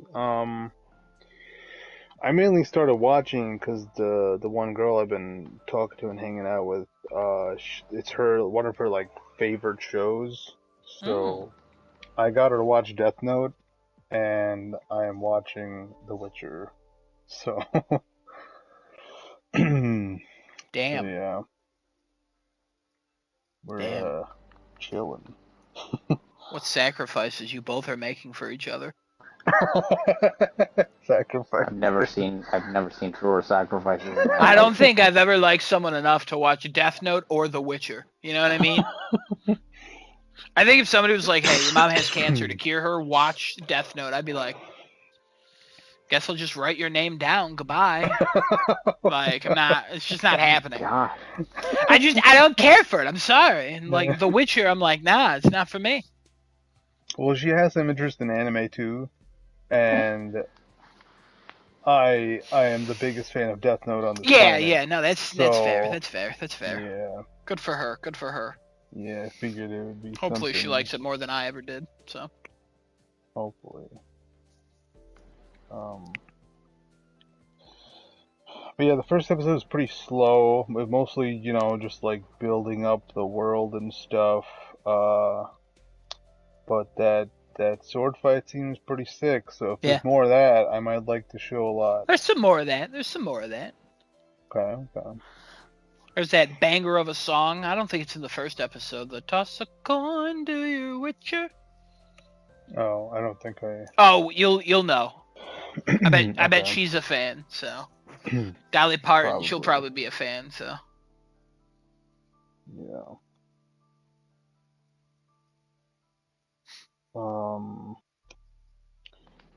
Yeah, I think that's about it. Holy shit, I can't believe that segment wasn't 60 minutes long. Yeah. Been all busy. So, not that much time to watch stuff. Sounds like he's a busy little bee, Buzz. Yeah. Buzz, gotta get the bad news. Buzz. How's everything going? How's the weather? Buzz. The fuck? Nobody gets that reference. Fuck. I think I did. I don't know. It's SpongeBob. That's when he decides to be a jellyfish. Yeah. No, it was there, but it didn't like fully, Like I recognized it, but if you asked me any questions about it, I'd be like, I have no idea. All right then. Like there's a trauma there. You know what I mean? Yeah, wow. Well, all right then. That was a great show. Wasn't it? Yeah. Grubs. No. That was a great show too.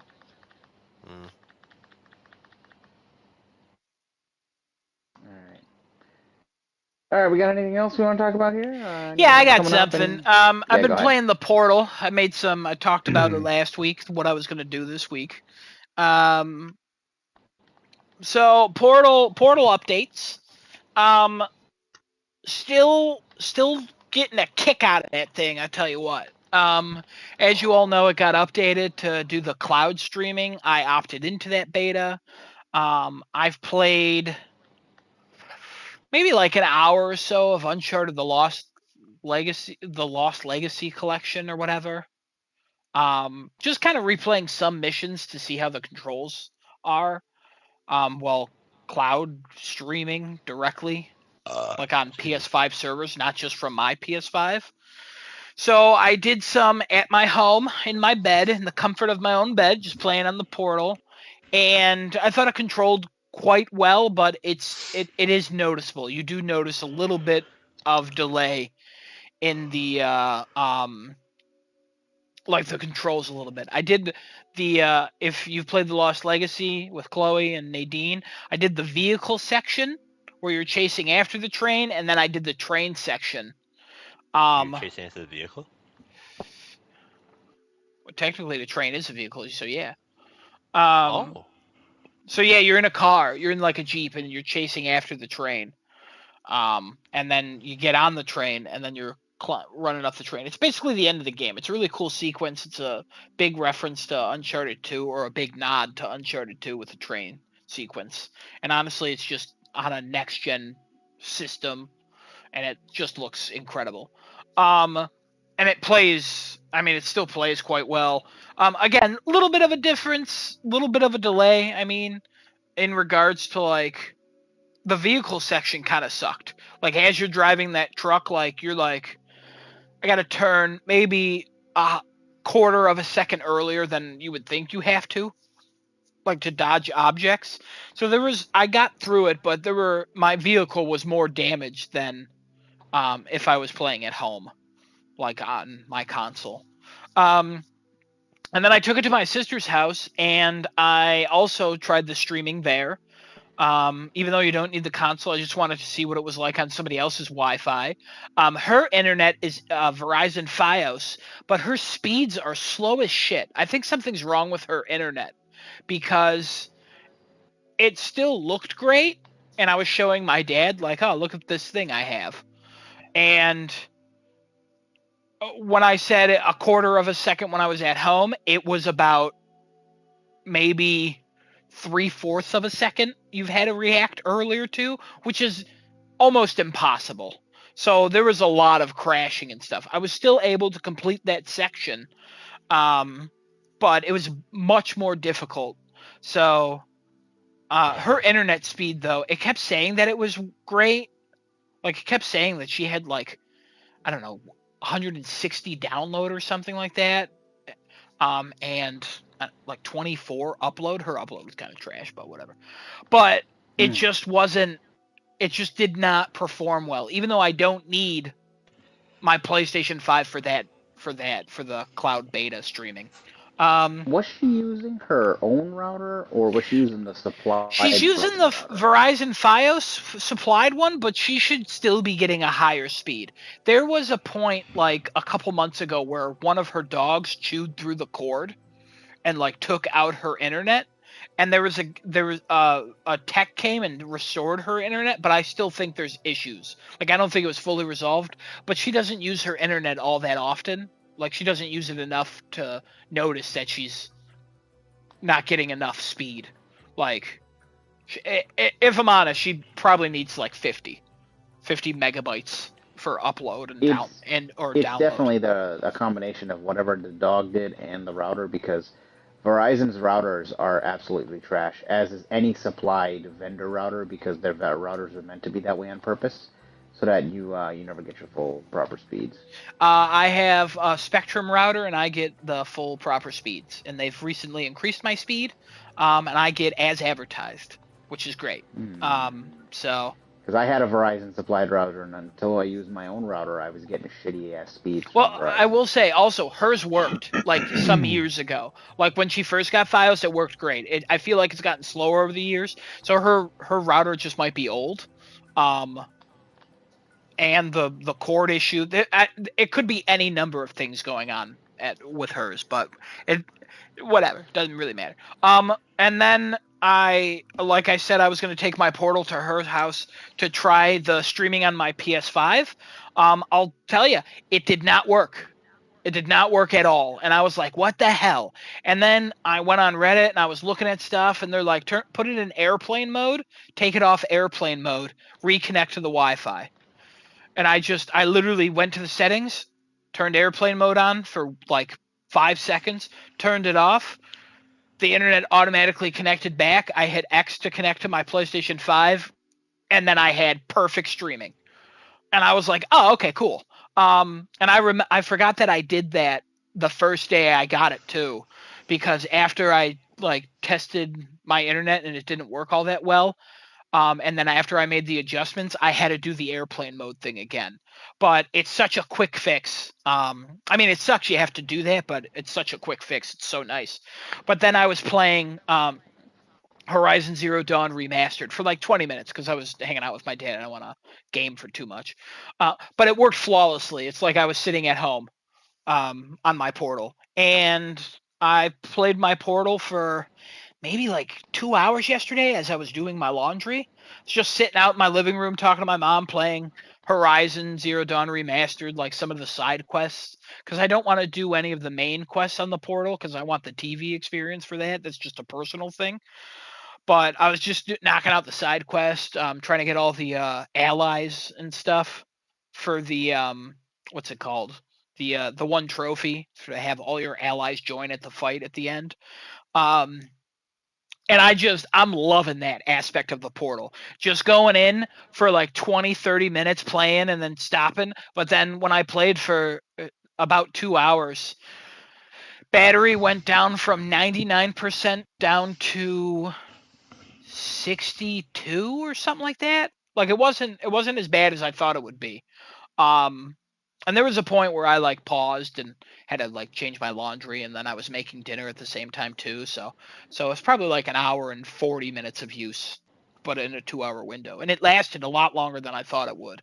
I did not end up taking it to work just because work's been super busy. So I mean, I didn't really. That's a whole other thing. I just didn't have time to go on lunch and play something. I was just doing stuff. So I do plan to take it to work sometime this week. I'm thinking either tomorrow or Friday, and then I'll report back next week with how it works with my mobile hotspot. I don't know how quick my mobile hotspot is. Sometimes it's a little spotty. I'm sitting in my car out in the parking lot. I think it'll work. I'm just worried that it's going to take too long for me to actually get set up, that I won't even have time to play anything, but we'll see. I'll figure that out. I'll let everybody know next week when I check in on my Portal update. So, still loving it. Still having a great time. I at this point, I 100% would have bought it myself if I knew it could do this. I've gotten my money's worth already. I'm just like, hell yeah. Like, are you kidding me? Like, give me like a device that lets me play games without going to my TV, which seems like you don't need that. Like, you're in your home, but it's really nice just being out and like, I can't wait for Thanksgiving. My sister's going to come over. We'll talk. I'll probably be playing the Portal for a bit. So you'll probably see me online playing the Portal. I haven't tried an online game, like a multiplayer game yet. I'll probably pop into Helldivers or something at some point in there for like a little bit, maybe play a couple rounds or something. But yeah, really, really enjoying it.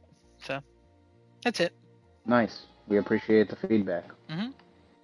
Helps us make decisions as to whether we should sell our siblings and our parents or we keep them. Absolutely helps that decision. So. Okay. Kat, I guess I'm going to sell you to the cartel, and Destinoto, I'm probably going to feed you to the wolves. Just so you know. So. Not quite sure why that is the thing you took away from this, but okay. All right. Oh, no, absolutely. That was the whole point of your conversation. I know. I'm aware. Don't worry. I got the message. I got it. I understand. Anybody else get slaughter your siblings based on my Portal review? No. Okay. They're just not true believers, Adam. Oh, what it is. They're not true believers. I believe in you. All right. So, all right. I'll follow you to the end of the earth. So. Hey, you got anything else? No. Ooh. Alright. Kevin, you got anything? Oh. That's an order. You ready? Oh, yeah, Arcane. Yeah. Oh, never mind. Yes. Are you ready? You ready? I suffered through this show, so maybe you don't have to. but you should still watch it because then we can both make fun of this in the future. All right. Yeah. So Death Note and I already tried to talk about season 2, and you can go back in Crafting a Chat videos and find Arcane season 1 in our discussions. You have to go back pretty far, but it's there, and we fucking went ham. And then we started talking about season 2, and we were like, this is really hard. Yeah, there's a reason for it. It's a thing. They continue to say that it wasn't rushed.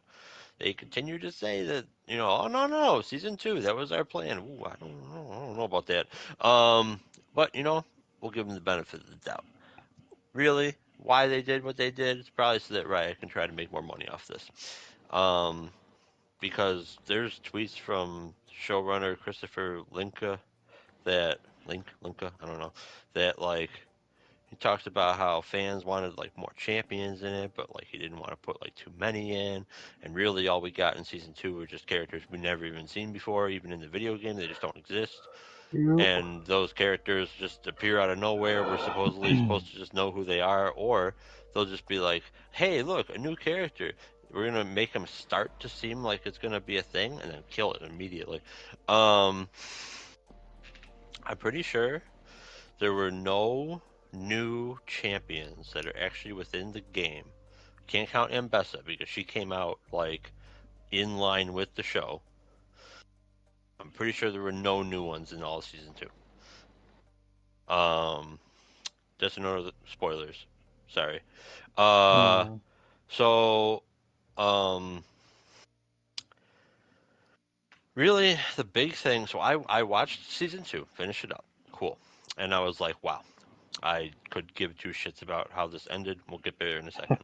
And then I went back to season 1, and I picked random spots in the first few episodes, and I just started watching. I held down the scroll right button on my remote, closed my eyes, pushed play at a certain time. And every single time I did this, I did it like 4 or 5 times. Every single time I did this, it was immediately better than the entirety of season 2. You had meaningful dialogue, you had long scenes, you had characters that were multi-dimensional, and it wasn't just good guys and bad guys. Season 1 had people, and they were complex. Season 2, any character that was introduced was immediately painted as a bad person or a good person, and that was it. That's all you needed to know. Ambessa, oh yeah, she's a bad person. Why? Couldn't tell you. Good. What does she do? She's military-like. That's basically it. She only has one mindset the entire time. She doesn't interact with anybody else that changes her from that one-dimensional character. You think that you're going to get Warwick. You don't get Warwick. It's just Vander in almost Warwick form. I don't know. It's weird. Vander has... Yeah, that's Vander. Don't worry about that. All that there's a teasing? couple moments... Yeah. Oh my fucking god! I hate this show. Oh, hold on. It gets better. All right, keep that in mind. What's going on with you? So, Vander is the Warwick like mutant. He has a few moments where he like cracks from whatever drugs he's on, and he like recognizes Jinx and Vi, and oh my god, family thing. That's about as multidimensional as that gets. But we already know Vander, so that doesn't really matter too much. But like for the majority of the time he's on screen, he's just murdering people, but also not murdering people because he literally charges Ambessa, and he's still alive. Ambessa's still alive. Neither of them have any damage dealt to them at all. Neither of them are bleeding in the next scenes. Who knows what happens there? You don't see that engagement at all. All you see is the aftermath with a bunch of guards dead, but Ambessa somehow gets out without a scratch. Also, no scratch on Vander / Warwick wannabe. Another character that's like super one-dimensional who really shouldn't be is I don't know the character's name. I'm sure it was said, but I don't remember it. And that's asshole executive council member dude is what I called him. So the one council member that seems to be like the highest ranking in Piltover has a lot of scenes in the show, but like he just does politics. He doesn't get into any interesting conversations with anybody. In fact, no council member really has a whole lot of dialogue going on. And then in season 1, there was more meaningful dialogue between the council members when they were interrogating Jace based on the experiment thing that was going on in his apartment with the arcane crystals, than like this entire season. And the whole fucking council chambers just got blown up. Never a thing. Yep, makes sense. So then let's see some other weird things that happened throughout season 2. I don't know why every episode needed a music video / montage thing. Then there was an actual montage in, I believe it was episode 7. There's an actual montage. It was either 7 or 8, and that was actually good. The song made sense. It was 7 because it was Echo and Heimerdinger and Powder making a thing. A weird invention thing that eventually becomes something that's similar to Echo's ultimate, the Z drive or whatever the hell it's called, that allows him to rewind time. Where it's established that going back any further than 4 seconds can have catastrophic consequences to others in the area, which is revealed when Heimerdinger literally explodes when they were testing how far back you could go. Real confusing, but don't worry about that. It's fine. Because they break that later on. At the very, very end of the thing in episode 9, Echo rewinds like I don't know how far back, like way fucking back, and there's no ramifications at all. Great. Yep. So let's see. The characters in the show that were actually allowed to grow and get more interesting in this season. Singed by far. We actually learned some of his background. He's the reason why he's doing all these experiments is he wants to bring his daughter back to life. That lines up with League of Legends lore that was already established, and we get to see her ? I think it's her body. I don't know. It could be something else that like he made to look like her, but whatever. That was really cool all the way up until the end.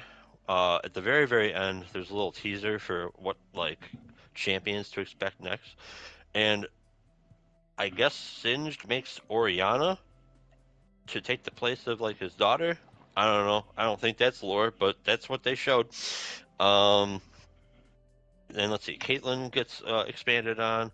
She has an affair with another character, and then later on, her and Vi suck face, and there's a whole bunch of other stuff that happens in there too. For the beginning part, this is actually like good. This was actually really, really interesting. Like for the whole beginning chunk, like 6 episodes or so of season 2, you kind of like sit there going like, Caitlyn, what the fuck? What's wrong with you? Like you're just gonna like give in to all this like militaristic dictator shit that Embess is feeding you, and then later on she's like, yeah, I just did that. Like don't worry about that. I'm still me, but like I had to like rise up the ranks and blah blah blah. I'm like, all right, cool. Echo is allowed to grow through only episode 7. He shows up briefly early on, and then they're just like, fuck it.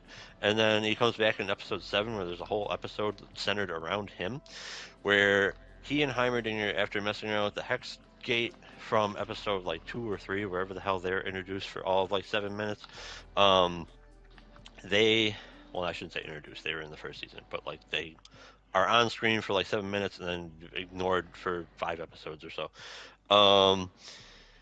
So they go through the Hex Gate, and that takes them to another dimension or another like parallel reality sort of thing, another timeline, whatever the hell you want to call it. And in this timeline, everyone that's already been established as like main characters in the show are exact opposites of who they are. Like literally exact opposites. So Jinx is basically Vi. Vi is dead in this world because the heist that went on in Jace's apartment killed her. Silco is an upstanding gentleman. It's wild. And that also hints at an earlier scene that we see being another alternate timeline, but also don't listen to that because they kind of break that logic later on, but that's fine. That's fine. Don't worry about that. So then through a whole series of events, Echo is interacting with Powder that is basically like a really normal person who's trying to just be like the best person she can be. She's trying to honor her sister, blah blah blah, and she's not a psychopath or even anywhere close to that. So Echo and her have like this whole thing where they're in like a relationship and blah blah blah, and to be like this weird dance thing, whatever. We get to see more sides of Echo basically because we actually get to like experience him on screen more than just like I'm a shy guy, but also I fly around on this hoverboard. Which was really cool. And honestly, episode 7 is probably the best episode in this entire season by far because it actually sticks with just like a few characters and lets you like experience a whole bunch of shit in a seamless like line. I say this even though they keep on constantly cutting over to Jace because Jace's shit made no sense at all. The Jace character in season 2 is fucking terrible. He literally does nothing but either gets beat the shit out of or he like just sits there crying the whole time about whatever the fuck. And what makes no sense at all in this episode is he is basically given poetic justice and he falls down like this crevice. I'm not getting into like extreme detail, but I can't be bothered. But he falls down this crevice and then bounces off a bunch of like shit, and while falling, there's this point where his hammer freaking just smashes into his leg. And if you don't know what Jace's hammer is, it is super oversized. This thing has got to be like minimum 100 pounds. Smashes into his leg, fucking destroys it, right? And he, again, like this weird poetic justice sort of thing, I guess, but we'll get there in a second. He has a crippled leg.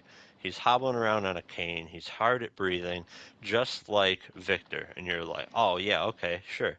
But if you actually have watched the show, he's like the one person who freaking loves Victor unconditionally. Yeah. Almost relationship love, right?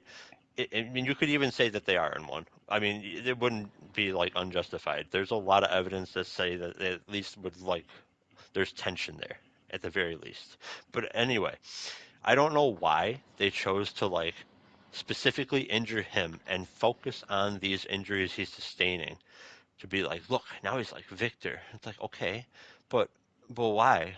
Who cares? He likes Victor. He wishes Victor was still Victor and not like this fucking prophet thing that he becomes. Trying to like make everybody perfect and trying to seek peace through just perfection and hive mind nonsense, which does eventually come to fruition. Don't worry, we'll get there too. So, yeah. Another rant before we get to the end of this whole thing. The side characters in this show, I shouldn't say in this show. The side characters in season 2 they serve the like least amount of purpose ever. Smeech it's weird because Smeech gets introduced in a way where you're like, oh shit, this guy is gonna be like a major player in this show, and is fucking killed in like 15 minutes later. And he's one of the coolest side characters introduced in this entire season, and he's killed the fastest out of any side character that gets murdered, which is most of them. And I just don't understand it. Like, if you want to introduce these characters to show other sides of like people, or like show like Smeech, I got the idea that he was one of like the overlords that kind of like tried to fill the gap that Silco left when he died. But like, he doesn't do fucking anything, and he's actually more like fit to fight than Silco is. But that fight was laughably bad. And you don't even see his death on screen. But anyway, then episode 9 happens. Just a note to brace yourself. I kind of already said it in chat, in a nutshell, but okay. The way they decide to end this season is Victor and Jace, and I think one other person, it might be Echo. The three of them get pulled into, I presume, another timeline. We're not really like, it doesn't explicitly say this, but based on all the other shit that's happened so far, they were dealing with like this arcane shit right before they poof out of existence, and they're definitely pulled inward to like a point. So I'm gonna say that they probably didn't just die in a non-existent black hole. They're probably in like another timeline that they're just gonna have this go to, because the current timeline gets real fucked up. So there's a battle that goes on between Noxus and Piltover where Victor is trying to get to the Hex Gate because he can then utilize his power to basically turn everyone, period, into like his own army, prophets, disciples, whatever the freaking hell you want to call them. He basically brainwashes everybody and adds them to the hive mind. So Noxus, for whatever rhyme or reason, decides to side with this and create the version that he needs to get to that place. Wonderful, great. This battle has so many freaking flaws. So it starts out on a bridge. Now a bridge goes in one direction, right? Well, two directions, I guess, but like we'll say like north-south, right? Bridges don't also have east-west, but we have characters in this fight that come in from those sides on a bridge. So then we get past the bridge. Now there are gun-like things. They're really like, I don't know, rail guns that fire shipping containers, I guess. Shipping connexes at things instead of like an actual cannon, which is also shown. But yeah, apparently Piltover doesn't make like guns. They just have these weird particle accelerator sort of things that fire shipping containers because that's logical. Shipping containers. Yeah. If you want to skip to episode 9, it's a journey. So they're firing these things at like boats and people. Every one of them, as far as I can tell, misses. One hits a boat. That boat is there the entire fight. Like if this is a wooden pirate-like vessel. Again, no idea why Noxus has that, but we overlooked that. Sure, whatever. I don't understand technology in this show, I guess. But this shipping container fucking is launched at like, I don't know, probably 80 miles an hour at this ship. Ship's fine the entire fight. So the battle's happening, blah, blah, blah. These guns are up a little bit, right? And Noxus is trying to breach the front gate of like the town, castle, fortress thing, whatever the hell you want to call it. Cool. They eventually breach the door. Immediately thereafter is a scene that plays out where characters from the Noxian army are behind the people on the cannons and shoot them with crossbows to kill them. The immediate next scene is a fight that's happening on the other side of the door. For this to be true, they would have to have already breached the door, gone up whatever sets of stairs or ladders or whatever to get to the guns, which are visibly higher than the door by at least a floor, if not 2 or 3. The series of events that unfolds makes no sense. It's very pretty. It's very well done. The animation is fantastic. It always is. All right, animation in this show, great. Anybody who's say like, "Oh my God, this is like the best thing ever," must be like completely ignoring the story. I don't know because I'm lost. Probably. I have no idea what the fuck I just watched. The Black Rose never explained. Can't wait for that to be explained. Apparently, if team fight tactics is to be believed, I guess, the Black Rose is like some weird syndicate for Elise, Morgana, and Zyra. Oh, news to me. But like none of those characters are actually in it. There's another character that's in it because why not introduce more people that we've never heard of before? And also let's not give them a name or explain their purpose at all. Other than it's a sister of this other character who we know nothing about. Anyway, back to the fight. So the fight keeps unfolding, blah, blah, blah, blah, blah. Cool. Piltover's losing by miles because for some reason their bullets can't go through this armor that the Noxian troops are wearing. Caitlyn shoots her arcane-powered rifle 3 times at Ambessa, and the little fucking bracelet thing or whatever the hell she has on her arm somehow absorbs the shot. But also, in absorbing the shot, she still gets like cuts on her face and is bleeding. Whatever. 3 shots of this thing, she's still walking around, no problems at all. No shot, no like getting knocked to the ground, no nothing. It's just whatever. Fuck, I don't know. It doesn't matter. Then this other person comes into play. I forget her name, but she all of a sudden has all these like magical barrier powers and decides to save Caitlyn's life by projecting a barrier in the shape of a sphere to deflect a shot from Maddie's character back at Maddie by making the sphere while the bullet is in the air traveling toward Caitlyn to have it hit the inside of the sphere, start to bounce back. The sphere goes away in time for the bullet to escape without hitting the other side of the sphere and kill Maddie. That was actually kind of cool looking though when it played out. It's dumb, but it was cool when it played out. Because you could have just made a flat surface. Don't know why you had to make it a sphere. Whatever. You've already made flat surfaces. We ignore that. So that happens. Apparently, she's only capable of using her powers at this point in the thing, because if she used them at any other point, like the Noxian troops are using crossbows, either those arrows are just shattering, or if they bounce back like bullets do, friggin' you could have probably absolutely destroyed the entire Noxian army. But hey, whatever. So then all that plays out. Victor's already, they're like, oh man, where's Victor? Oh, he's already snuck past. Oh wow, woohoo. And at some point, Jinx joins the fight in like a big hot air balloon thing, but whatever. That's not really that big of a deal. She's firing down with a Gatling gun and kills absolutely like nobody somehow. If she does, it's not shown on screen. So Victor does eventually get to the Hex gate. He does his thing. Wonderful.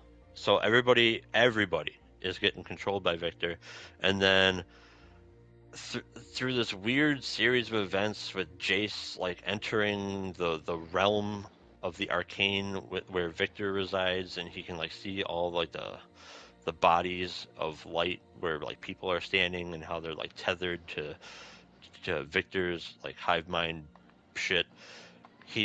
Victor's like, oh yeah, I forget what the hell happened. Some bomb or something explodes, and like part of him in that world is blown away, and then like the actual human Victor is exposed, and that allows him to like see more clearly, I guess, and like actually interact with like how he would, as opposed to like the completely stoic Victor of the hive mind would. And he's like, Jace, I've gone to like all these different parallel universes and whatnot, and the timelines all end the same way, with me trying to like make everything perfect, achieving it, and then there's nothing to do past that point. Like there's no more improvement. It doesn't actually help. I've learned this throughout the times. I gave you some artifact thing. This is complete BS, by the way. Gave you this like artifact to like mark you or whatever, and I gave each Jace like a unique one. Blah blah blah. That's like totally not true. I went back to season 1 to like where they meet, and Jace has had that armband the entire time. At least that's what I saw. So unless Victor already did everything and went back in time in the current universe that we are watching to experience all of this again, that can't happen logically, but whatever. Ultimately, they explain away everything that goes on with this whole, oh yeah, there's multiple like worlds and shit. So like this one's all fucked up, and everybody like got in this huge fight, but we can just say like the next story is in a different world, and we'll be okay because we can have all our characters back. Jinx is dead by the end of season 2. And then somebody else is also like grievously wounded. I think it might be Caitlyn. Ambessa dies. Whoopee.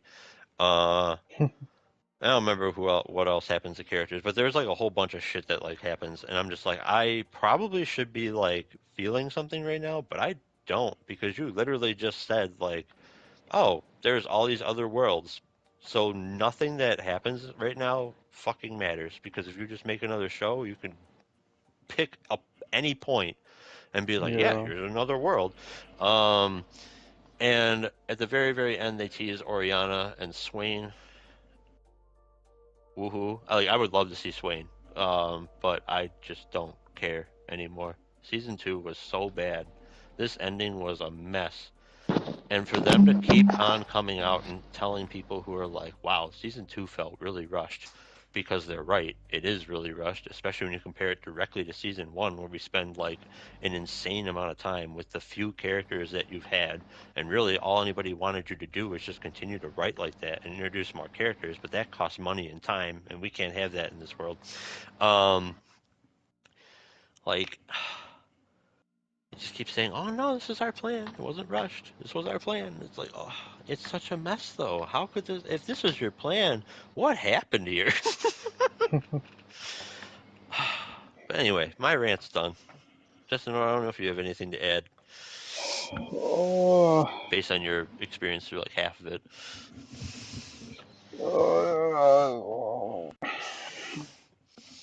It'd just be sounding bad.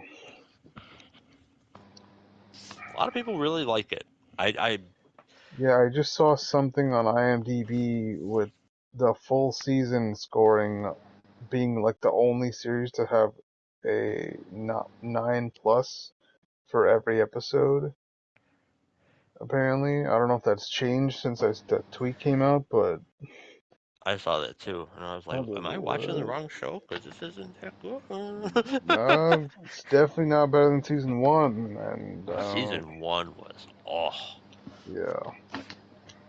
Like I said, I went back. I picked random spots to watch, and everything that I was watching in those just random spots was so much better than whatever the fuck they did in 2. Oh my god, I have no idea. Like 60% of season 2 couldn't fucking tell you what was going on. I could Yeah. probably like get 60% of season 1 correct after what has it been, 3 years? I've only watched it twice. I could probably recount a good chunk of what happens. Maybe not in Yeah. excruciating detail, but because everything was so like memorable and the characters. Oh my god, the characters. That I think that's really the biggest disconnect for me is that everyone in season 1, they were people. They were complex. You got like Silco was like the quote villain. We knew that. He was portrayed that way right from the start, but you feel bad for him because you get to see so much about him and you're like, oh shit, I see how he got here, and his life fucking sucked. But also, like, you're doing questionable stuff, so like, you're still kind of a bad guy. But like, I get you.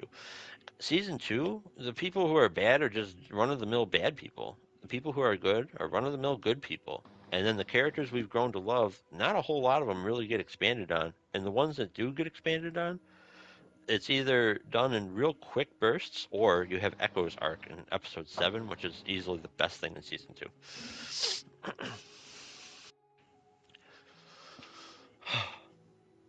I don't know. Maybe I missed the point of this.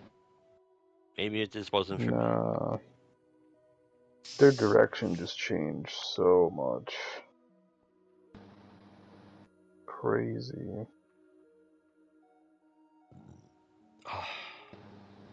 Anyway, I had to get that off my chest. Thank you, everybody.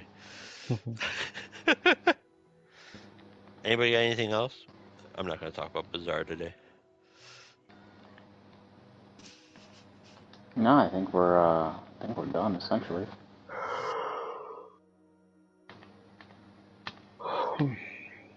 Anything else anybody want to get off their chest while they're at it?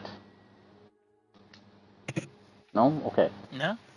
Well, that pretty much does it for this week's episode of Crafting a Chat.